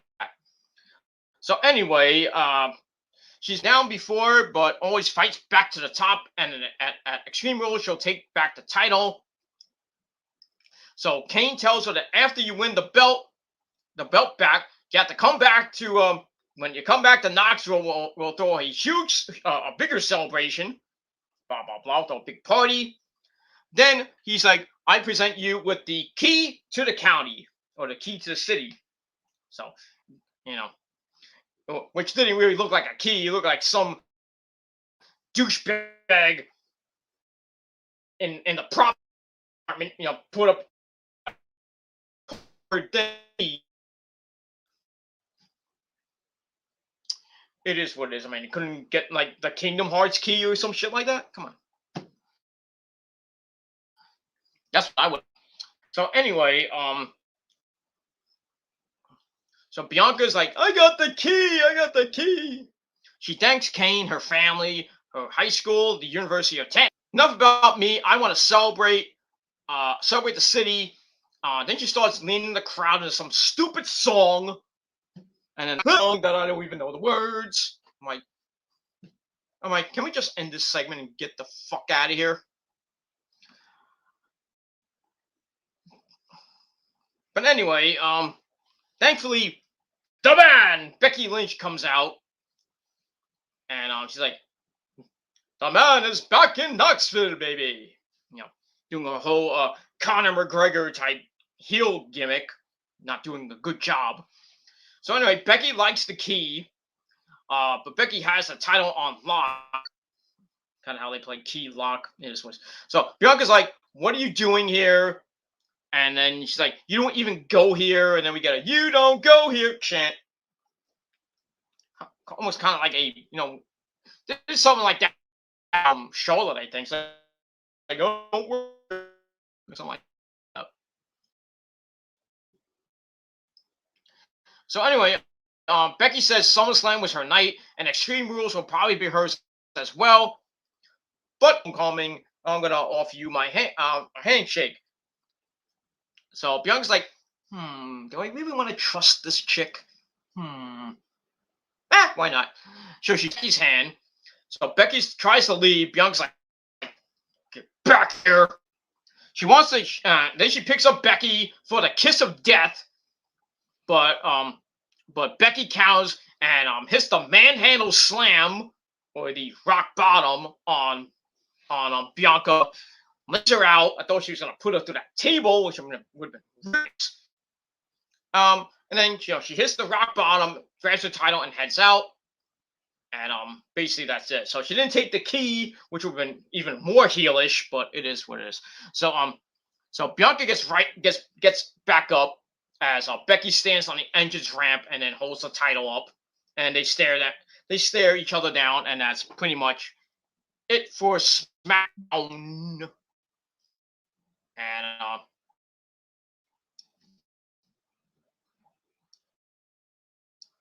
alright, so that's it for SmackDown. And I gave SmackDown 6.25 out of 5 stars. And now my computer has froze.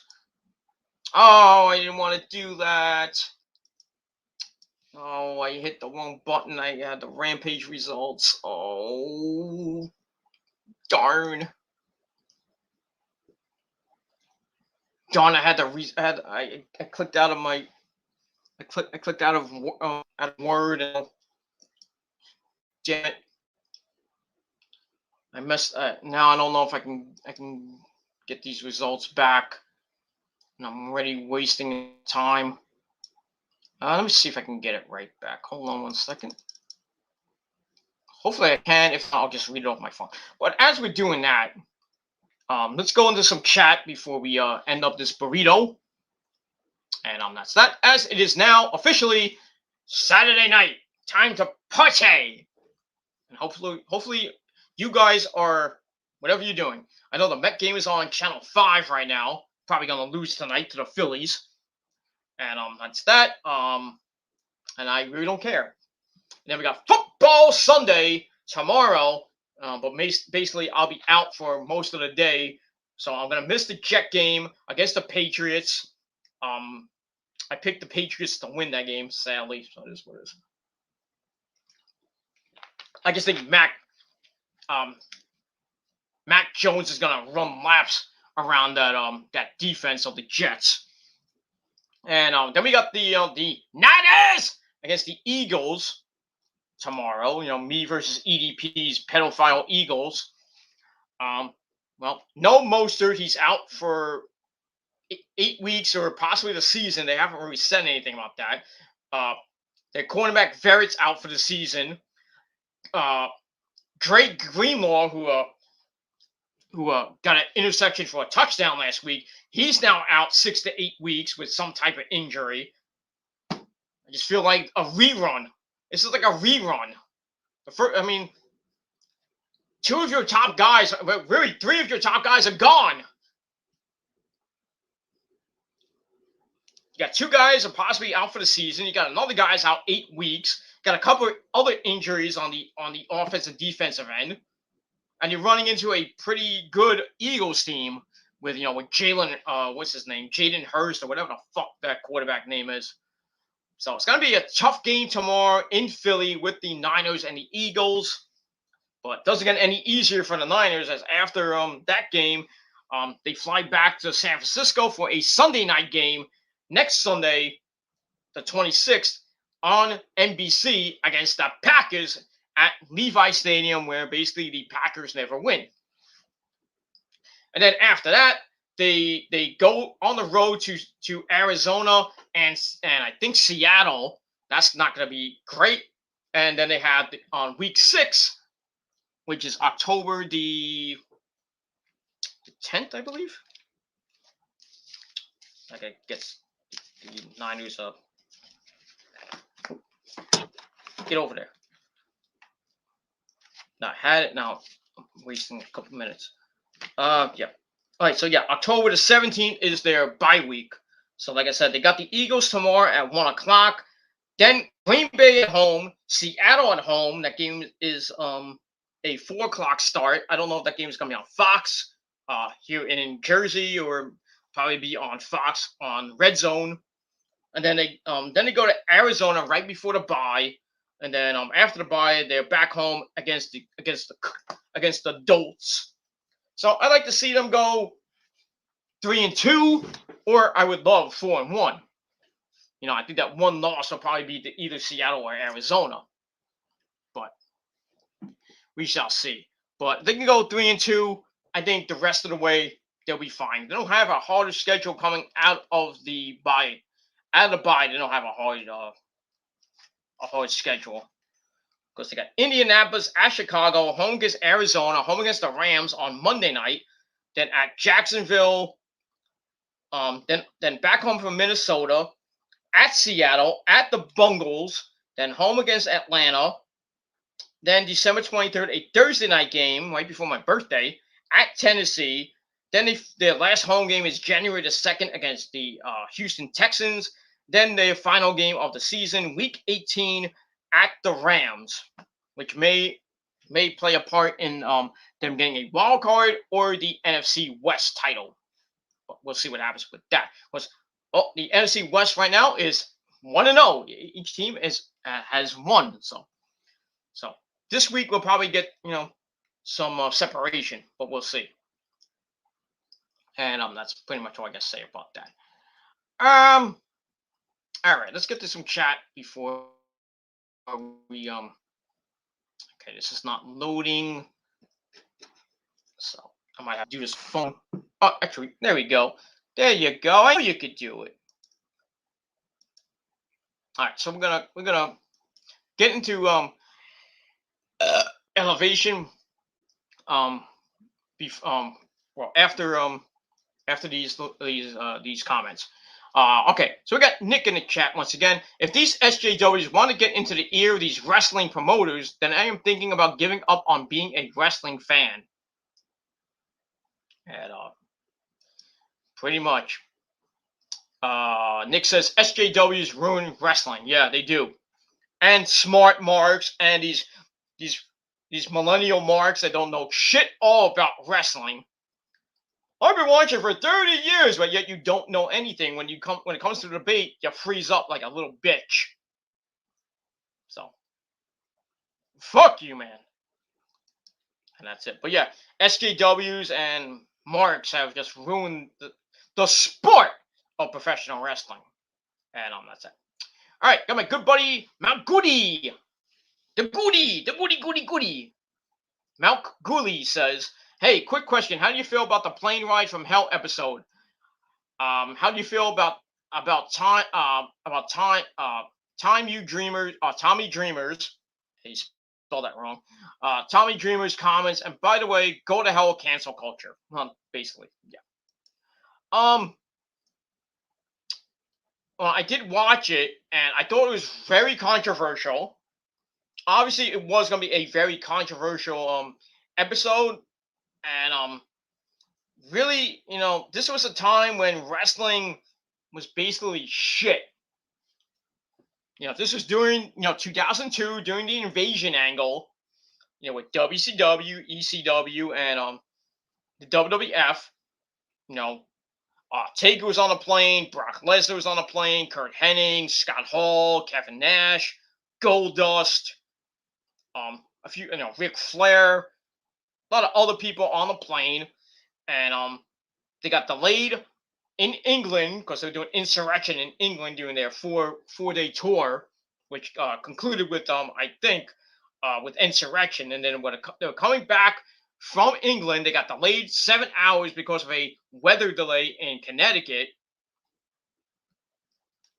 Blah blah blah blah blah blah, and then basically, long story short, during those 7 hours, they were drinking and shooting drugs, and then while they got on the plane, the party continued, and there was people were sleeping, and Kurt Hennig pulled a prank on Brock Lesnar, and shaving cream on his head, splat.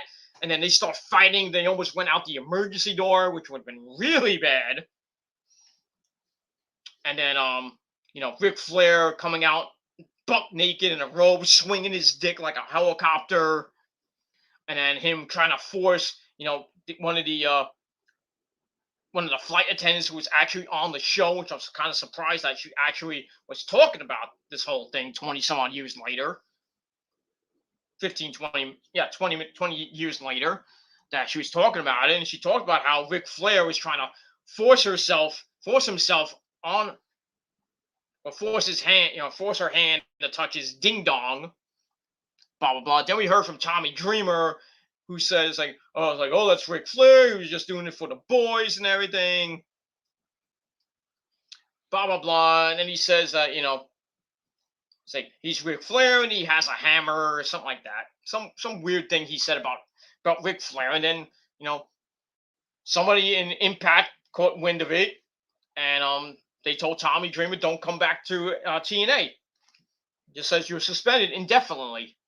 How long that might be, I don't know. Maybe a couple months. But yeah, fuck you, Scott D'Amore, because it had to be coming from Scott D'Amore's office or Scott D'Amore himself.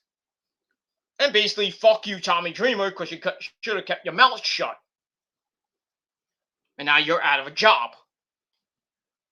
And it makes Ric Flair look like a dick, too. Because you know how hard Ric Flair used to party back in the day. Yeah, and, he was drunk, and he'd take, I don't know, it was like maybe 50s, maybe he was in his 50s at the time. Ric Flair, close to 60. He pulls out his cack, his hammer, as Tommy Dreamer said, and just swinging it around like a helicopter. He's like, "Oh, come and get this!" And they, woo! Come on, jump on Space Mountain, woo! Him trying to force this poor innocent, flight attendant's hand, trying to grab his crotch and everything. And then how Scott Hall was sleeping, and then she's checking on Scott Hall, and then he pulled the flight attendant in and started licking her and everything, which I thought was nasty. And then Dustin Rhodes, otherwise known as Goldust. Dustin Rhodes, he was drunk and off his ass. He goes up to the flight attendant and says, "I'm gonna fuck you tonight," which never happened.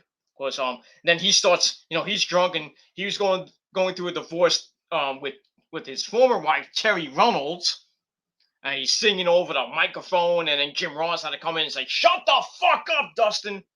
And poor JR, who was the executive vice president of talent, the same thing that Joe Laurinaitis has. JR takes the heat from this shit. And then right after that, JR wasn't in WWE that much. Because I think, years later he was gone. So it was just a really big how could I say this? Yeah, it kind of blackballed wrestling and wrestlers, it blackballed a lot of wrestlers like Flair, like Hall, Kurt Hennig, Brock Lesnar, and really Ric Flair. And now Ric Flair, his car show commercials are all taken down, and most of the stories on WWE.com and Peacock are all gone. So yeah, Ric Flair's kind of getting the Benoit treatment. And now a lot of people saying that if he goes to AEW, a lot of AEW fans will, be really pissed off. And I think, I would probably be pissed off too. I'm like, Ric Flair probably got to show his dick in AEW to all the females in the back, like Britt Baker and Ruby Soho and the Bunny and maybe Nyla Rose. Even though, as we all know, Nyla is a transvestite, but it is what it is. So maybe Ric Flair, saying, "Hey, Nyla, can you want to get it on?" And then Nyla whips out her dick or something like that. Nothing wrong with no offense to Nyla Rose. She's a pretty good wrestler, and I met her at a WOW show when she was fighting Paige's mom. We all know Paige's mom, Saraya Knight. She's a very nice lady, Saraya Knight. But Paige's mom. Paige's mom is a sweetheart. I think she's around my age. Actually, she's nice. I think she's like 50, 60 years old. But she can fight. I mean, her and Darius Carter beat the living shit out of each other. Right in my area, too. I had like scatter. I was like, holy shit. And then, Darius Carter's just like beating the shit out of her. I mean, legit beating the shit out of her. I'm like, dude.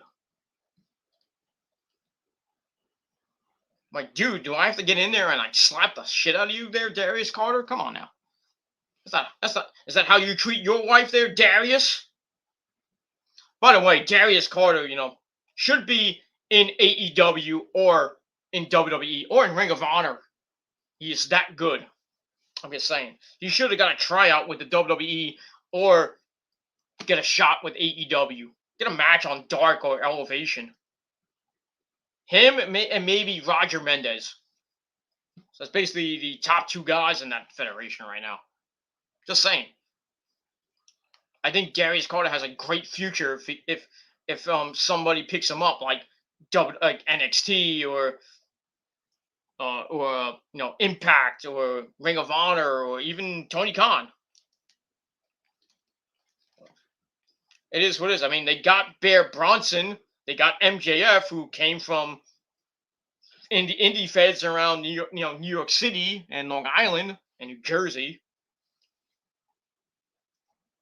Brian Myers is in Impact now. He runs Creative Pro.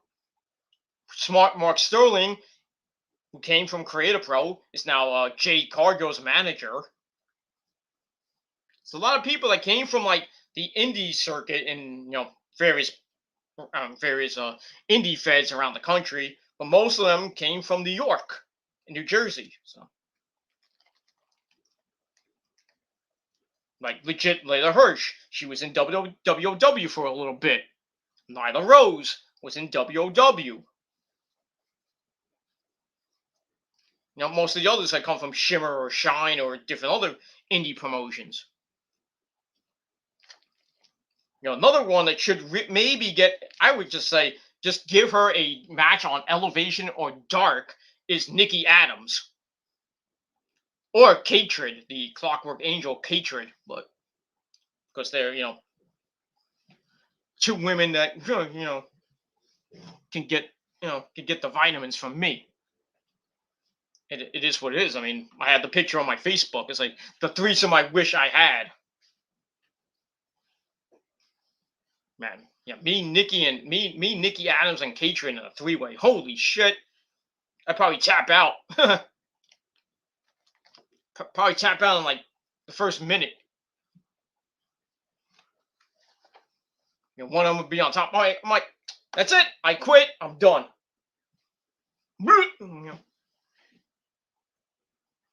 It is what it is. But yeah, I would like to see Nikki Adams in a dark match, on Elevation or Dark, or maybe on Rampage. Darius Carter and Roger Mendez, and maybe Joey Ace. But that's all I got to say. Pretty much all I got to say about that. For the people from the New York City area, the Long Island, Staten Island area, and maybe in the Jersey area, I would probably put people like maybe Brandon Kirk, even though I hate his guts. Casey Catal, one hot piece of ass. Maybe Riley Madison. Really, I would love Casey Catal to get into AEW and have hardcore matches galore. Maybe we'll get our first intergender hardcore match. Casey Catal versus Jon Moxley. Holy shit, that would be epic. Because as we all know, Casey Catal is the first American woman to go face first through exploding barbed wire. She took it like a champ, and I was there for that show. Just want to point that out. She took it flush, face first. Somehow survived the match with Jimmy Lloyd in that square circle sacrifice match. But I don't see guys like Jimmy Lloyd or Matt Tremont or even Stockade ever getting up to that level. I would love it for like Matt Tremont to get there, but he's old, and I don't think a guy like Vince or Tony Khan or even Scott D'Amore or Kerry Silverman would like to have a guy that's basically a deathmatch king, or basically a deathmatch god like Matt Tremont is, and he's gonna be facing Onita in an exploding ring match on Halloween night in Trenton, New Jersey. God, I wish I was going to that show. Not even that far from me. Just drive down 95 South. I'm there. I'll just watch it on IWTV or whatever. That's it. But that's going to be, and no pun intended, an explosive match. Onita Tremont 2. And somebody is going to die. And that's all I got to say about that. But yeah, going back to Malguli, it was a very controversial episode, and Tommy Dreamer his comments, he really needed to shut the fuck up. And now Tommy Dreamer's out of a job, and Ric Flair's out of a sponsor. Carshow's not gonna be a sponsor anymore. I'm not gonna see him chopping Eli Drake or anything like that anymore. So it's that. Sucks to be him. And we might not see Ric Flair in AEW at this point now. Because I don't think anybody will want to see him. Anyway, Nick says, hashtag fuck cancel culture. Yeah, that's true. Nick remembers that show? Yeah, I remember. I saw you at that show. And it was a wild match. Yes, it was. Nyla Rose and Saraya Knight for the Women of Wrestling Championship. That was a sick match. And then later on in the night, Nyla defended against Nikki Adams and lost the title because obviously she was, this is when Nyla was about to go to about to start with AEW. So, and that's how Nikki won the belt the second time, and then she dropped it, and then somehow when she left for a while, then she came back and won the tournament, and she beat who she beat she beat somebody. I thought it was Deonna Diaz, who I haven't seen in God knows how long. She won the belt, and she's basically beating everybody now. I think she's fighting. They're supposed to have a stop that. They're having an event tonight, the King of New York tournament tonight in Staten Island, and then they have another one coming up sometime in early October where Chris Statlander is going to be there and Caleb with a K will be there. I don't know what they're going to call it, but it's sometime in October, but once again in Staten Island. So I don't know when they're going back to New York. Well, they're in New York. I'm talking about Brooklyn, New York, at where me and Nick would see it. Back at St. Finbar's Church in Brooklyn, New York. My old stomping grounds. Because kind of hard getting to Staten Island and back. Just saying. And that's it. All right, let's quickly get to Rampage, and it was pretty good. Rampage is, I think, the better show of the night, but it is what it is. All right, so we had also there's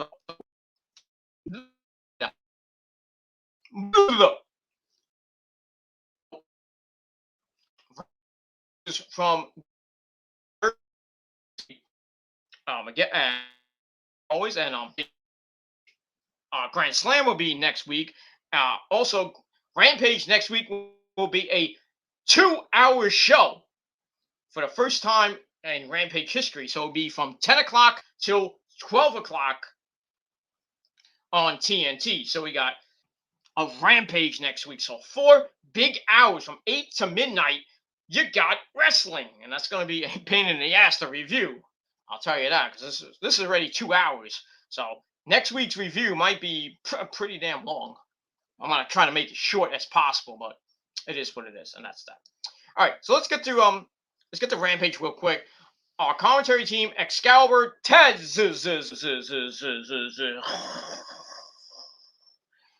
we also had Chris Jericho, the Demo God, the Champion, and also we had, instead of the Big Slow, we had absolute Ricky Starks, the FTW champion, and that's that. All right, so we start off with match number 1 for the AEW tag team titles. We had the Butcher and the Blade returning because the Butcher was on injury. They're undefeated. They're the number 1 team, ranked team in AEW tag team division. They take on the Lucha Brothers, Rey Fenix, and our good friend Pentagon Zero. It starts off with Phoenix and the Blade, exchanging counters and everything. The Blade tags in the Butcher. Butcher tries clotheslining Phoenix, finishes it by jumping on the middle rope. Tries to bounce off, and connect with a flying crossbody. Butcher catches him, and Penta hits a super kick on Butcher, hits him in the face, and all 4 men didn't get in the ring. They start beating each other up. But the Lucha Brothers take over. They hit a double super kick on the Blade. Then they do a series of double team moves on the Butcher. Get everything going. Phoenix is only to get near fall on the Butcher. Pentagon comes in.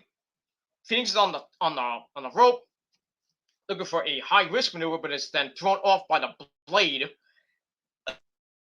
But Phoenix manages to come back, getting a blind tag. But then he's double teamed by the Butcher and the Blade. And then Chaos as both the Lucha end up flying outside the ring, crashing into the Butcher and the Blade as we go to picture-in-picture. And doing that, break, Blade and Butcher get back on the offense as always. Come picture-in-picture and doing the break. As Penta and the Blade are the legal men. Pentagon is tired, but he makes the hot tag to his brother Rey Fenix. He connects with a snap German suplex on the Butcher. gives one to the Blade. He attempts to cover that a near fall. Butcher gets himself tagged in as he's going toe-to-toe with Pentagon. Then he tags back in the Blade. Blade connects with a power slam for a near fall. As the Butcher gets tagged in, and then we get a combination backdrop for a fall. Blade Pentagon's mask into the middle rope near the corner, and then they start going on to work on Ray Phoenix. It's basically a 2-on-1 beatdown, so the titles might be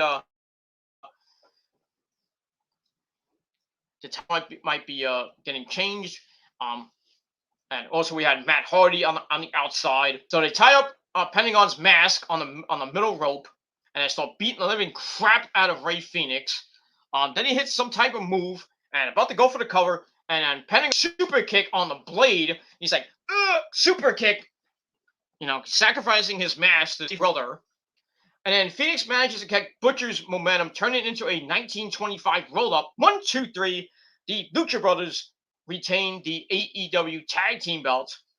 And the match was pretty decent. I gave it 3.25 out of 5 stars. And that's that. So the Lucha Brothers pick up the win.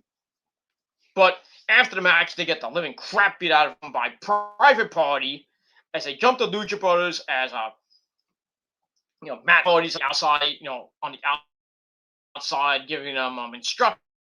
And Santana and Ortiz come in, with their skeleton face paint and everything, proud and powerful, LEX, whatever you want to call them. They come in for the save as Matt Hardy and his crew make their exit. And then we find out that next week it's going to be an 8-man tag team match. The Butcher and Private Party taking on the Lucha Brothers and Santana and Ortiz in an 8-man tag team match. I think that's next week on Rampage Grand Slam. So that's gonna be some good shit. And that's all I gotta say about that. So good match, and the beatdown was okay. So I gave it, like I said, 3.25 out of 5 stars, and that's it. All right, after that we get a video package of what happened this past Wednesday night with Kenny Omega and Bryan Danielson, where Danielson challenged Kenny to a match at Dynamite Grand Slam Wednesday. So Kenny accepted it, and that's probably going to be one of your main events at this big, humongous show, probably one of the biggest shows of the year for Dynamite, not for AEW and for Dynamite and Rampage. Probably get their biggest ratings of the year. Big shows. These are like pay-per-view style shows on this Wednesday and next Friday. It's gonna be awesome. I can't wait for that. And our good buddy Nick will be going. He will be reporting live from Arthur Ashe Stadium in Queens, New York City. So he'll be there for a long time. So probably won't be on the show on if I do the video on Wednesday night, but I'll probably be doing it Thursday. But we'll see what happens. Depends on how I feel on Wednesday night after I watch Dynamite. I might do the video that night, like around 11, 12 o'clock. But we'll see, because they got to tape dark. I think that's going to tape dark at 7. Then have the live Dynamite from 8 to 10. And then they're gonna tape Rampage, which is 2 hours. So the show itself will end at around midnight. So it is what it is, and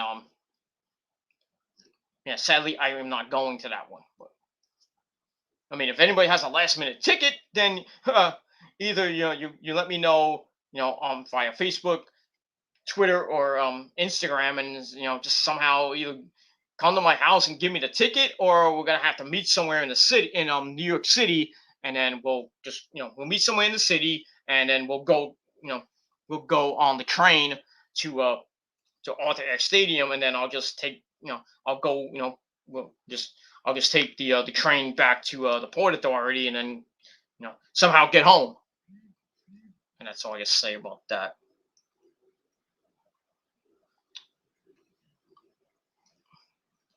So yeah, and that's pretty much it. So if anybody does have an extra ticket, but you have to be one of my friends. It is what it is. So I'm not gonna get it from a stranger. It is what it is. And as long as it's a good ticket, maybe I would go. But I'm not paying you back. I'm just saying that I have no money to pay you back at the moment. But soon I will pay you back. I will pay you. I could pay you back, but it's probably gonna take like a couple of weeks. So it is what it is. But if you're just gonna give it to me for free, then that's fine and dandy. I'll just take my sexy ass down to New York and pick up the ticket and then take a ride to Queens and go right near Citi Field to take a big fat shit on it because the Mets suck. And that's all I got to say about that. Speaking of the Mets, I know the game's on Channel 5. I'll put it on in just a minute. Let's see here. Let's see how the Mets are doing. They're probably losing. I know Carrasco's pitching tonight. Well, bottom of the second inning, Mets have a guy on first base, 2 out for the Squirrel, Jeff McNeil, and the Mets are down 1-0. And as always, Carrasco gives up a fucking run in the first inning. What else is new? Guy cannot get out of the first inning without giving up a goddamn fucking run. It is what it is. For you wild card guys, Padres and the Cardinals, bottom of the third. Braves and Giants at 9 o'clock. The Yankees lost today, 11-3. The Red Sox won 9-3 over the Otaku's Orioles. So as of right now, the Yankees are back out of the playoffs. I think they're like 1 game back. The Reds, who the Mets are trying to chase, they lost today 5-1, and everything else nobody cares about. And that's it. All right. As of now, the standings: Red Sox are 1 game up on the Blue Jays for the wild card, for the first wild card. Blue Jays have the second wild card by a half game over the Yankees. Athletics are 2.5 back. Mariners are 3.5 back. So that's going to be a race for itself. Right now in the wild card, the Dodgers have already won the first wild card. The Cardinals have the second wild card by a 1.5 games over the Padres and the Reds. So that's going to be pretty big, if you're a Met fan. But it is what it is. So Cardinals and Reds are 1.5 games back. The Phillies are 2.5 back, and the Mets are 6 games back with 13 to play. Maybe 14, but now it's do I have as of tomorrow to be 13, and that's it. So and they're 2 games up on the Rockies, who are 8 back. So Mets are kind of sinking right now, and other teams like the Rockies are coming out of nowhere, and you never know. But Rockies have won 5 in a row. The Mets have lost 4 in a row. The Phillies have won 3 in a row. So the Mets are now actually 3.5 games back of the Phillies for second place in the division. So they have to They have to hope the Phillies choke because they got a pretty easy schedule to end the season. And basically you have the Padres, the Cardinals, and the Reds to kind of cancel each other out the next 13, 14 games. And the Mets have to just wake up. But I'll tell you right now, they're at 72 and 76. The Mets are done. The Mets are done. It's basically a given now. The Mets are basically gone. Yeah, the Mets are basically done. But now they have first and third, 2 out in the bottom of the second inning with 2 out for James McCann, as Alonso was on first with a single, and then Conforto struck out, Baez struck out, and then the Squirrel, Jeff McNeil, just hit a single to center field as Alonso went to third. So it's first and second for Mr. McCann, and see if he can get that run in, but I have no faith in this guy. And that's pretty much all I got to say about that. So the Yankees lost. That's the only good thing I care about. Mets can go fuck themselves, and that's it. All right, so after we see the Bryan Danielson, Kenny Omega hype for their match this Wednesday on Dynamite, which is going to be fucking epic. Nick, you are a lucky son of a bitch. That's all I gotta say about that. You know, WJ sending me freaking updates. He's doing World Wrestling Testicle episode 2. So I'm part of that. I gotta watch those videos. He sent me a video that I might have to watch after that. So got a lot of stuff to do after I wrap up this burrito. And I'm going to be wrapping up this burrito pretty soon. All right, so after that, we get the match number 2. We had Allie the Bunny against another hot piece of ass herself, Anna Jay, the Dark Order, with another piece of hot ass, and that is Ty Conti. Also, Penelope Ford was out there. So 4 pieces of fucking ass in the ring. They go blah blah blah. But then Penelope Ford is now on the apron trying to cause a distraction as a ref is basically telling them what to do. And a trademark J kick. As she goes to have words with on Allie, she goes to have words with Penelope Ford, who gets yanked down by her bestie Ty Conti. Then Anna comes from behind with a 1982 schoolgirl. 1, 2, 3. She picks up the victory over the Bunny. I believe that's her first win in since her injury, her shoulder injury. So she gets the win. Match I gave 2.5 out of 5 stars. And that was that. Afterwards, the blonde chicks basically beat the shit out of Ty Conti. Anna Trump involved. She gets knocked out. Ty Conti got knocked out with a pair of brass knucks by Penelope Ford, and then Anna Jay gets knocked out by Penelope Ford as Matt Hardy's looking on. He's all pissed off, and he starts yelling at Jack Evans for no apparent reason. And that's that. But that's not the last time we see Matt Hardy, and I'll get to that in a minute. All right, then we get a video recap. Powerhouse putting CM Punk through the table on Dynamite. And then we got Will Hobbs, Powerhouse Hobbs versus CM Punk. But we're going to hear from Punk, hours before, maybe minutes before his match. So we're going to get a promo from Punk, and then Punk versus Will Hobbs on Dynamite Grand Slam. And that's going to be pretty much it. So anyway, basically, they show the video, and Hobbs is talking about, Punk should have stayed home for 7 years. And after they fight, he's going to put Punk back on the shelf for another 7 years. And it's the match on Dynamite, which I think Punk will win. But we'll see what happens with that. And we move on. All right, then we go to the ring with Tony Baloney. And he's talking with Matt Hardy. And he's not pissed. I guess he's not getting any pussy from, Rebby Sky. I guess, Rebby's like, well, my legs are closed, man. You gave me 4 kids. So, the bank is closed there, Matt. But as we all know, she'll never close her legs, Matt Hardy. She should close, she won't close her legs for me either. But it is what it is. Because she's a hot mamacita. I'd bang her and then probably pass her off the neck. But it is what it is.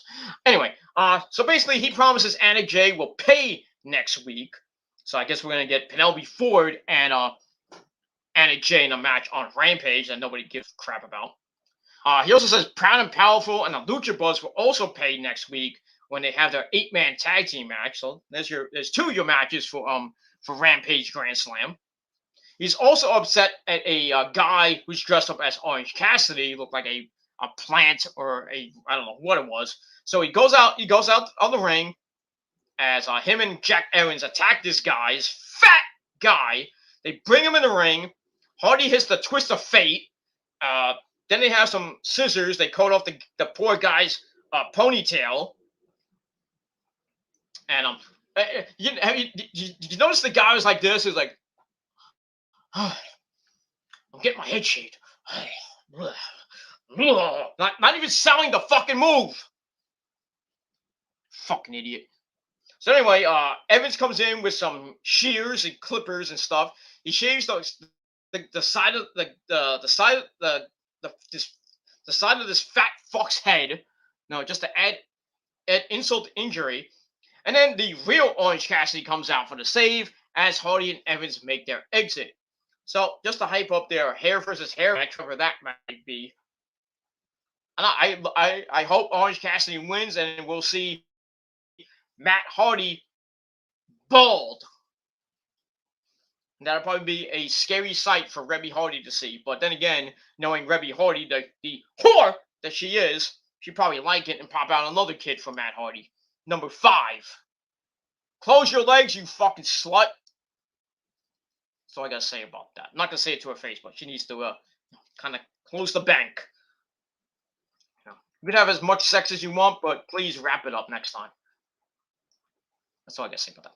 All right, then we get to a great segment with Tony Baloney still in the ring, and he brings out the AEW Women's World Champion. She's in the house in Newark, New Jersey. Say it with me now, Dr. Baker DMD, baby. So she comes out, and after that we get the music of Rancid and Ruby, Ruby, Ruby, Ruby Soho. And she comes out. They get in the ring. They get into a war of words. That was this was like shoot central. So Britt tells Ruby how Ruby's still trying to figure out who the hell she is, DMD, and that she's desperately trying to fit in. Meanwhile, she knows exactly who she is, as everyone knows who she is, Dr. Britt Baker, DMD, baby. So Ruby comes back and tells Britt how everyone knows. I say, we all know who you are, and be shoving it down our throats every single week. Then Ruby claims she's always known who she was and that she didn't have the chance to prove it, in WWE. So a little bit of a pipe bomb. Then Ruby is like, let's flip the script a little bit. She calls Britt looking like every other woman she's faced.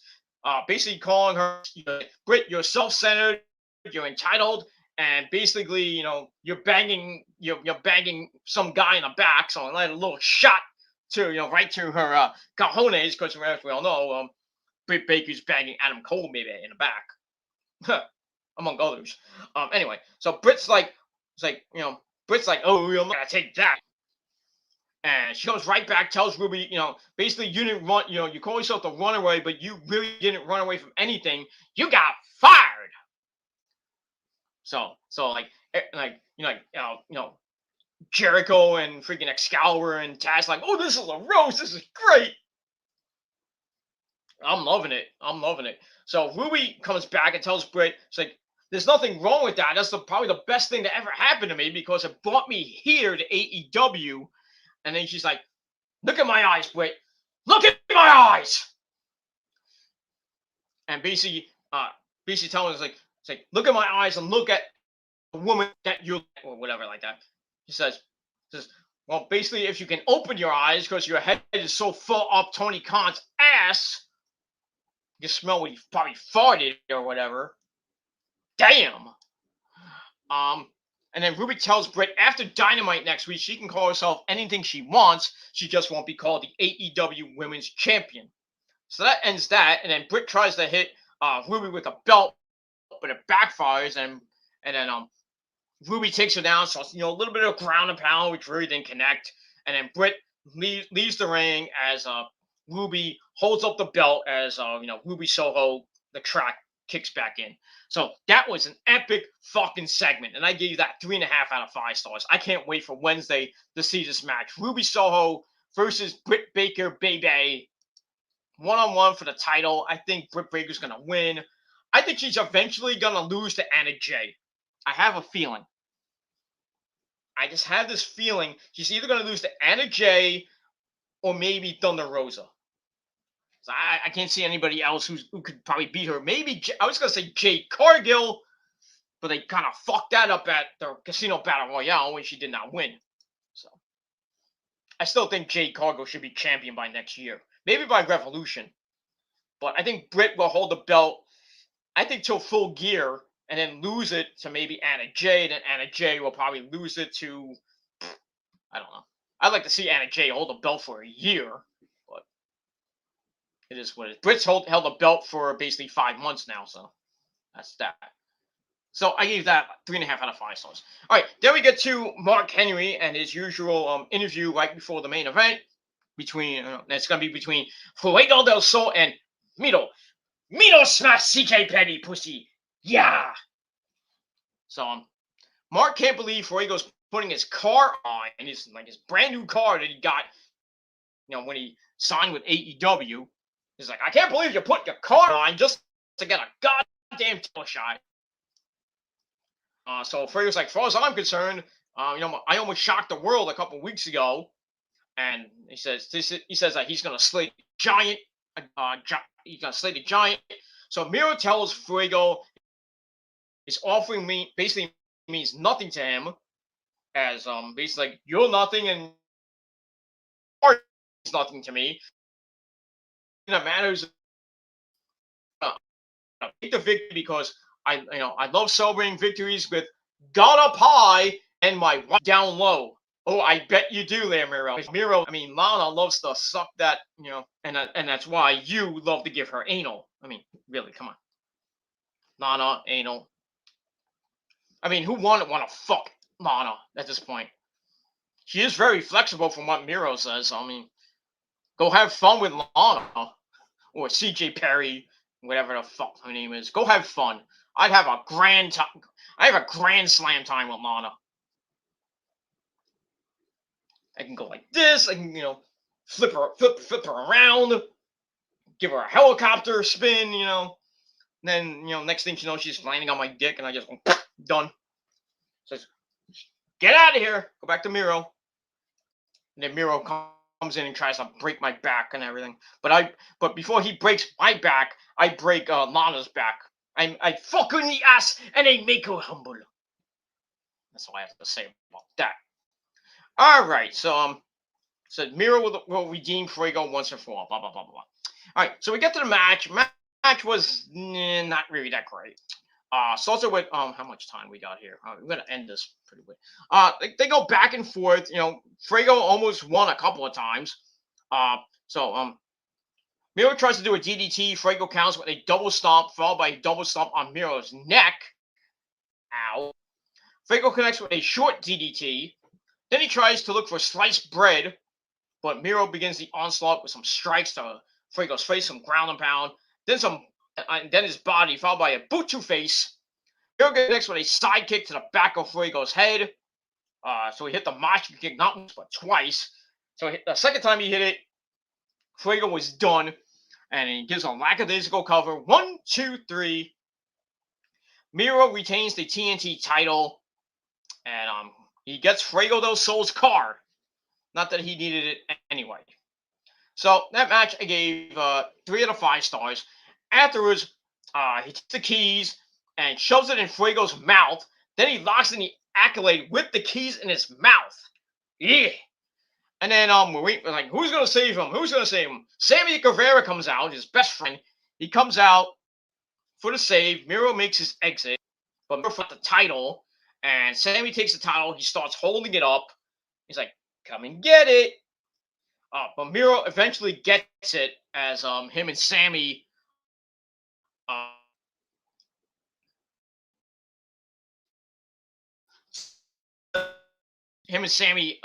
stare each other down to end Rampage. Sammy Guevara, Miro feud for the TNT title, and I would love for Sammy to be the one to beat Miro. Sammy really deserves that TNT title. I think he does. He deserves the world title, but I think he's gonna get the TNT title. I think, and Miro will probably, go up the ranks and get a world title shot with against Kenny or somebody like that. But we'll see what happens with that. All right, so Rampage was pretty damn good. I gave it a solid 7 out of 10 stars. But let me know what you motherfuckers thought of SmackDown and Rampage this week. I think there were 2 pretty good shows. I don't have the ratings as of yet. Maybe later post them on Twitter or on I'll probably post them on Twitter later if I can find them. I'm not gonna do it now because I'm gonna end this burrito and I gotta wait for the missus to come home. I don't know when she's coming home because she's out in the city with one of our good friends. So I would be out with her, but I wasn't feeling well today, so I decided to just come home, and that's that. So I'm waiting for her. I'm gonna watch the end of SmackDown. I'm gonna watch some TV, and then I know Nick says, okay, this is what Nick said. Nick says, my good friend ZTB will be live at 9 o'clock, not 8 o'clock. He said 8, but it's at 9. So I might come in the chat. I'm not gonna come on the panel. I'm gonna be in the chat, but I will be in the chat to watch ZTB, a great YouTuber, has a lot of great content, some great streams for a lot of good people like Nick's in there, and Chase and J-Man, a couple other guys in there. And girls, Daniela was in there a couple times. Then he starts arguing with douchebags like Eric Melendez, faggot, and Arthur, the fake American, and the animal abuser, Chayton Long, and another animal abuser, Brian Absher. Those two ugly rednecks that can fuck each other in the ass and probably get AIDS for all I care. That's all I gotta say about that. And yeah, the Mets are losing 1-0. Nobody cares about that. That's it. So thank you all for watching. Nick, thank you for coming in as always. And the Ghoulie, Mount Ghoulie, coming in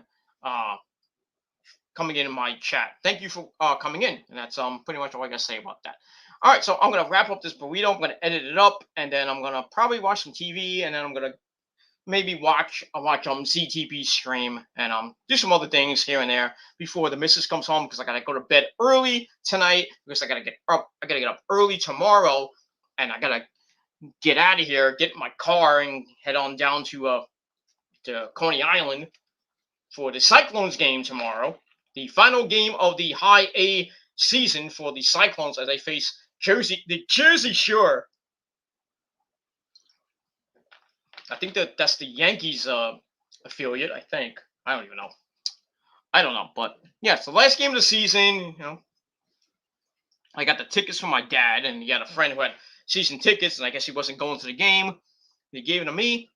Not bad seats behind the third base line. So me and the missus are gonna go. We're gonna have fun in Coney Island, and probably after the game, we'll probably be walking the boardwalk. So if you see us on the boardwalk, say hello. And then after that, we'll probably be back in Jersey by about 6-7 o'clock. And then we get ready for the week. And I gotta call my new boss on Monday, and hopefully I can start this goddamn job. Hopefully this week or maybe next week. But I gotta see what happens on Monday. I might have to go to the office and do some paperwork, or I might have to do some other. Maybe they'll send me some stuff on my email. But yeah, if I don't start this week, I'll probably be starting next week. So I'll probably be getting my money pretty damn soon. I'll be making a lot of. That's all I gotta say about that. And all right, 78 to go out and do whatever you want. This is the final weekend of summer. Enjoy it, ladies and gentlemen. Go to the beach tomorrow. Go to Coney Island. Do whatever the fuck you want. Go down to the Jersey Shore. Do whatever the fuck you want tomorrow. That's all I got to say about that. And then we got Monday and Tuesday are the last official days of summer. And then we start autumn, the fall season, Wednesday afternoon at 3:20.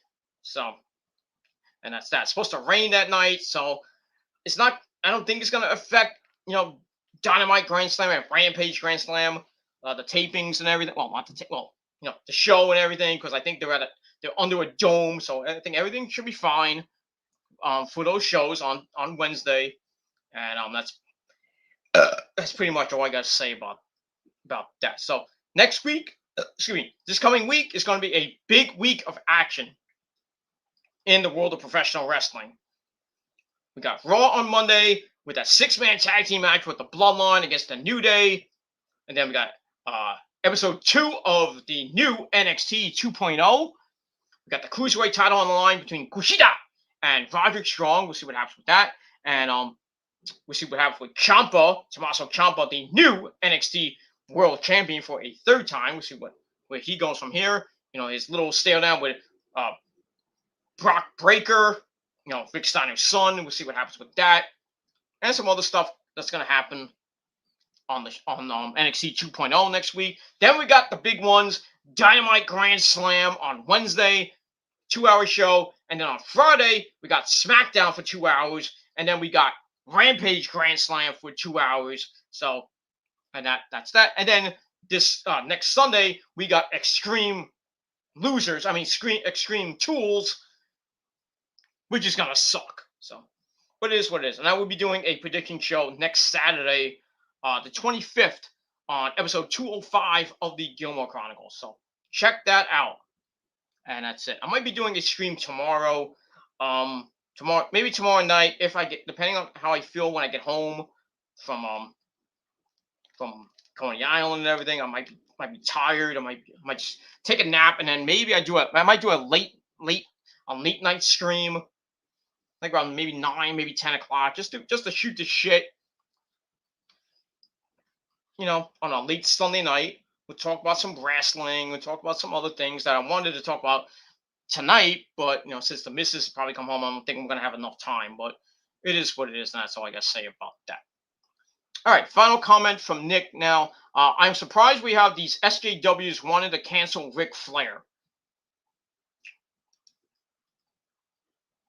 It is what it is. It's the world we live in, Nick. These fucking fucktards.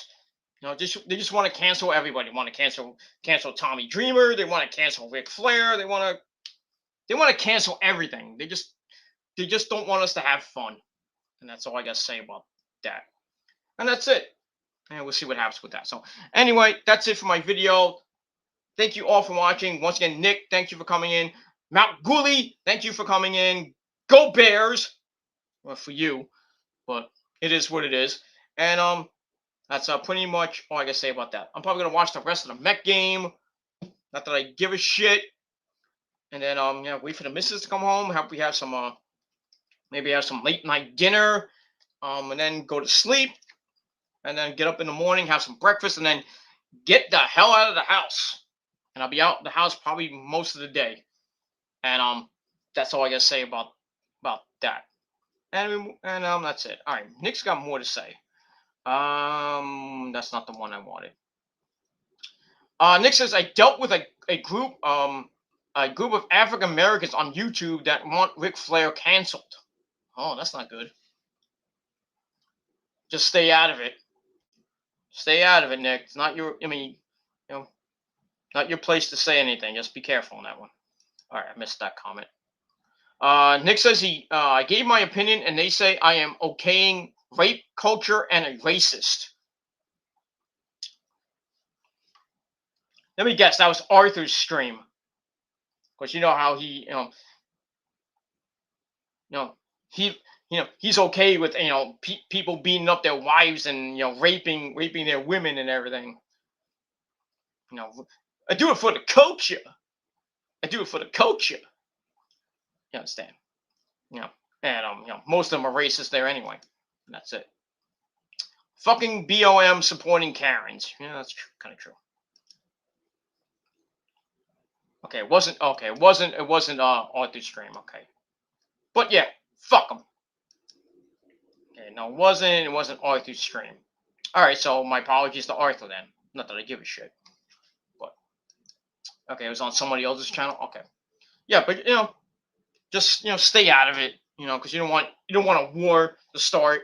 And then just these crazy people, will just start, threatening you and we start threatening you, and God knows what else is going to happen.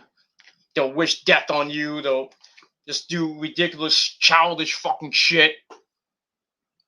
Just stay in your lane there, Nick. That's all I got to say about that. Some other channel. They look like crackheads. Was it Sean's Free Entertainment? No, I'm just kidding. He is a crackhead, but it is what it is. And I didn't mean to say his name, but he's a crackhead anyway, so. He's a liar, too. But we all knew that was a lie. That whole apology video he did, and he starts screaming. He's like, Bullfrog! Bullfrog! You're fired! Prince Idol! You're fired! Then the next thing you know, we see Bullfrog on his next video. Liar!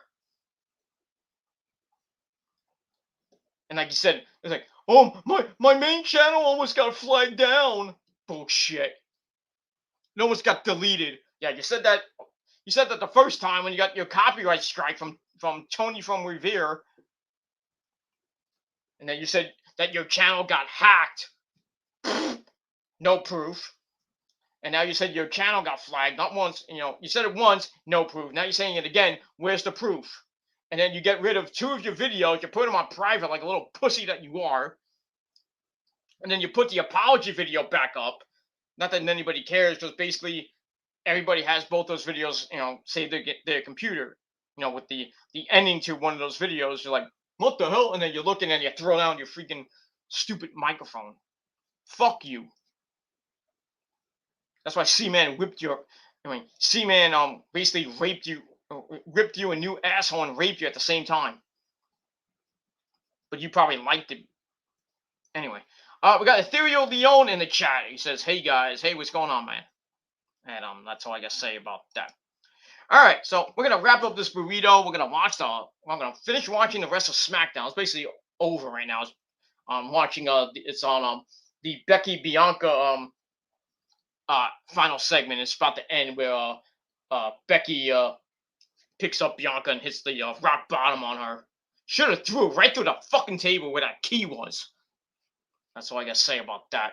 So I'm going to watch the end of that, and then I'm going to watch the rest of the Met game, and then I'll probably stroll into ZTB stream, and then probably be it for the night. Maybe have some late night dinner. That's all I got to say about that. And we'll move on from there.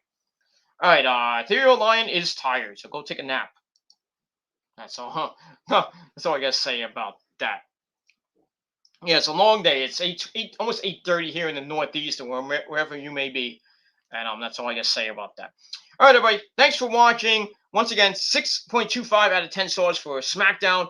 A solid 7 out of 10 for Rampage. And we'll see what happens this coming week. It's two big shows this week. 4 hours of AEW next week.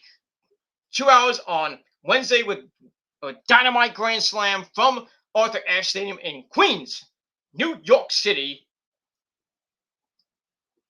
And also on Friday night, for the first time in Rampage history, a 2-hour Rampage Grand Slam to end the week. And it's going to be fucking epic. And then next Sunday, we got Extreme Rules. That's going to suck. And that's pretty much all I got to say about that. So that's it. Thank you all for watching. One more comment. I'll get it in. Ethereal Leone says, painting a room's a bitch. Gotta love paint, though. Yeah, I know firsthand there, dude. When I used to, when I first moved in with but before I even got married to my wife, we lived in Washington Heights, and we had an apartment, and the walls were kind of like yucky. So we got some, we bought some paint at the paint store. I think it was like lime green paint, I think it was. And we proceeded to paint the room, and it took forever to paint most of that room. And pretty much we finished it in about 2.5, 3 days almost. And yeah, but we weren't, me and her didn't live in Washington Heights for long. We lived there for about a year, and then our roommates were complete assholes to us. So we was like, "Fuck you, we're out of here." So both of us moved out, and we moved out. Rosa went back to live with her went back to live with her daughter, who lived in Jersey at the time. This is before we even moved to Jersey. It was when I was living in Brooklyn. And then I moved back. I was living with my parents for a little bit, and then in we spent the rest of 2010 to early 2011, living apart from each other, but we see each other every weekend and everything. And then I moved into Casa del Gilmore before it got renovated. In 2011, we've been living in Casa del Gilmore from August, basically the summer of 2011 till now. So 10 years we've been living in this mansion. So, which used to be my uncle's house. So My grandfather's house, I should say, in Livingston, New Jersey, and that's all I gotta say about that. So he's all good, yeah, and that's all I gotta say about that. So I'm having fun. So yeah, I know how it is to paint a house. It's a bitch. And that's all it is. That's all I gotta say about that. All right, so that's it. Thank you for watching. I'm tired. I'm gonna wrap up this burrito. And I'm gonna watch the rest of SmackDown, watch some of the Met game, and then wait for the missus to get home, and maybe have some dinner. And who knows? Maybe I'll get some pussy. I don't know, but I'll probably get more than you will get tonight, which will probably be 0. So that's all I gotta say about that. So thank you all for watching, and I'm Peter Gilmore saying, peace out, rock on, and rock hard. And if you're not down with that, and Ethereal, I will see you later as well. So, and to Nick, I'll see you later as well. And to everybody else, I will see you later. And if you're not down with that, write this down. I want to put on your Twitter page, put on your Instagram page, and even put on your goddamn YouTube and Facebook page. If you're not down with that, if you're not down with Peter Gilmore, if you're not down with the greatest faction, the greatest group of people in the entire internet and in the YWC, if you're not down with that, if you're not down with the prophecy, you're not down with Peter Gilmore, you're not down with my band, you don't like my band, well, fuck you, man. If you're not down with that, like I said, I got 3 words for you. Fuck you, man. Because you can't stop the prophecy. You can't stop me. You can't stop anything. Can't stop that either. You can't stop Peter Gilmore. You can't stop the prophecy, even if you tried. So all I gotta say to you guys, all you trolls, all you haters, all you pieces of shit, supposedly from Philadelphia or from Mirville, New Jersey, whatever the fuck you're from. I don't care if you're from over the pond. Like the Rock, like the Rock and our good friend John Cena says, "You want some? Come get some. Come on." That's all I gotta say about that. But you're not gonna do it, so you're just wasting my goddamn time with your fake videos and your fake threats and your fake name calling me the P word, calling my lovely wife, calling her Shrek and calling her fat when she's not fat. The only thing fat about me and Rosa is my dick, and that's all I gotta say about that. Man, by the way, people saying that my dick is deformed. It's not. Go ask your mom, go ask your girlfriend how big my dick is and how my vitamins taste. And how my milk tastes too. Because they love me a long time. That's why they don't love you anymore. That's why all your girlfriends, is that right there? Nick, Eddie, Mr. Clean. That's why all your girlfriends are hitting me up through my DMs. They're sliding in my DMs, asking me when I'm gonna give them the vitamins. I'm gonna put them on a schedule. So don't blame me when your girlfriends are calling me up asking for dick because you can't get it up with your tiny little cocks. So it is what it is, and that's all I gotta say about that. So Peter Gilmore signing off. I'm gonna go bang some chicks right now. That's all I gotta say about that. So it's probably gonna be, and for Nick, it's Asian chicks. So it is what it is.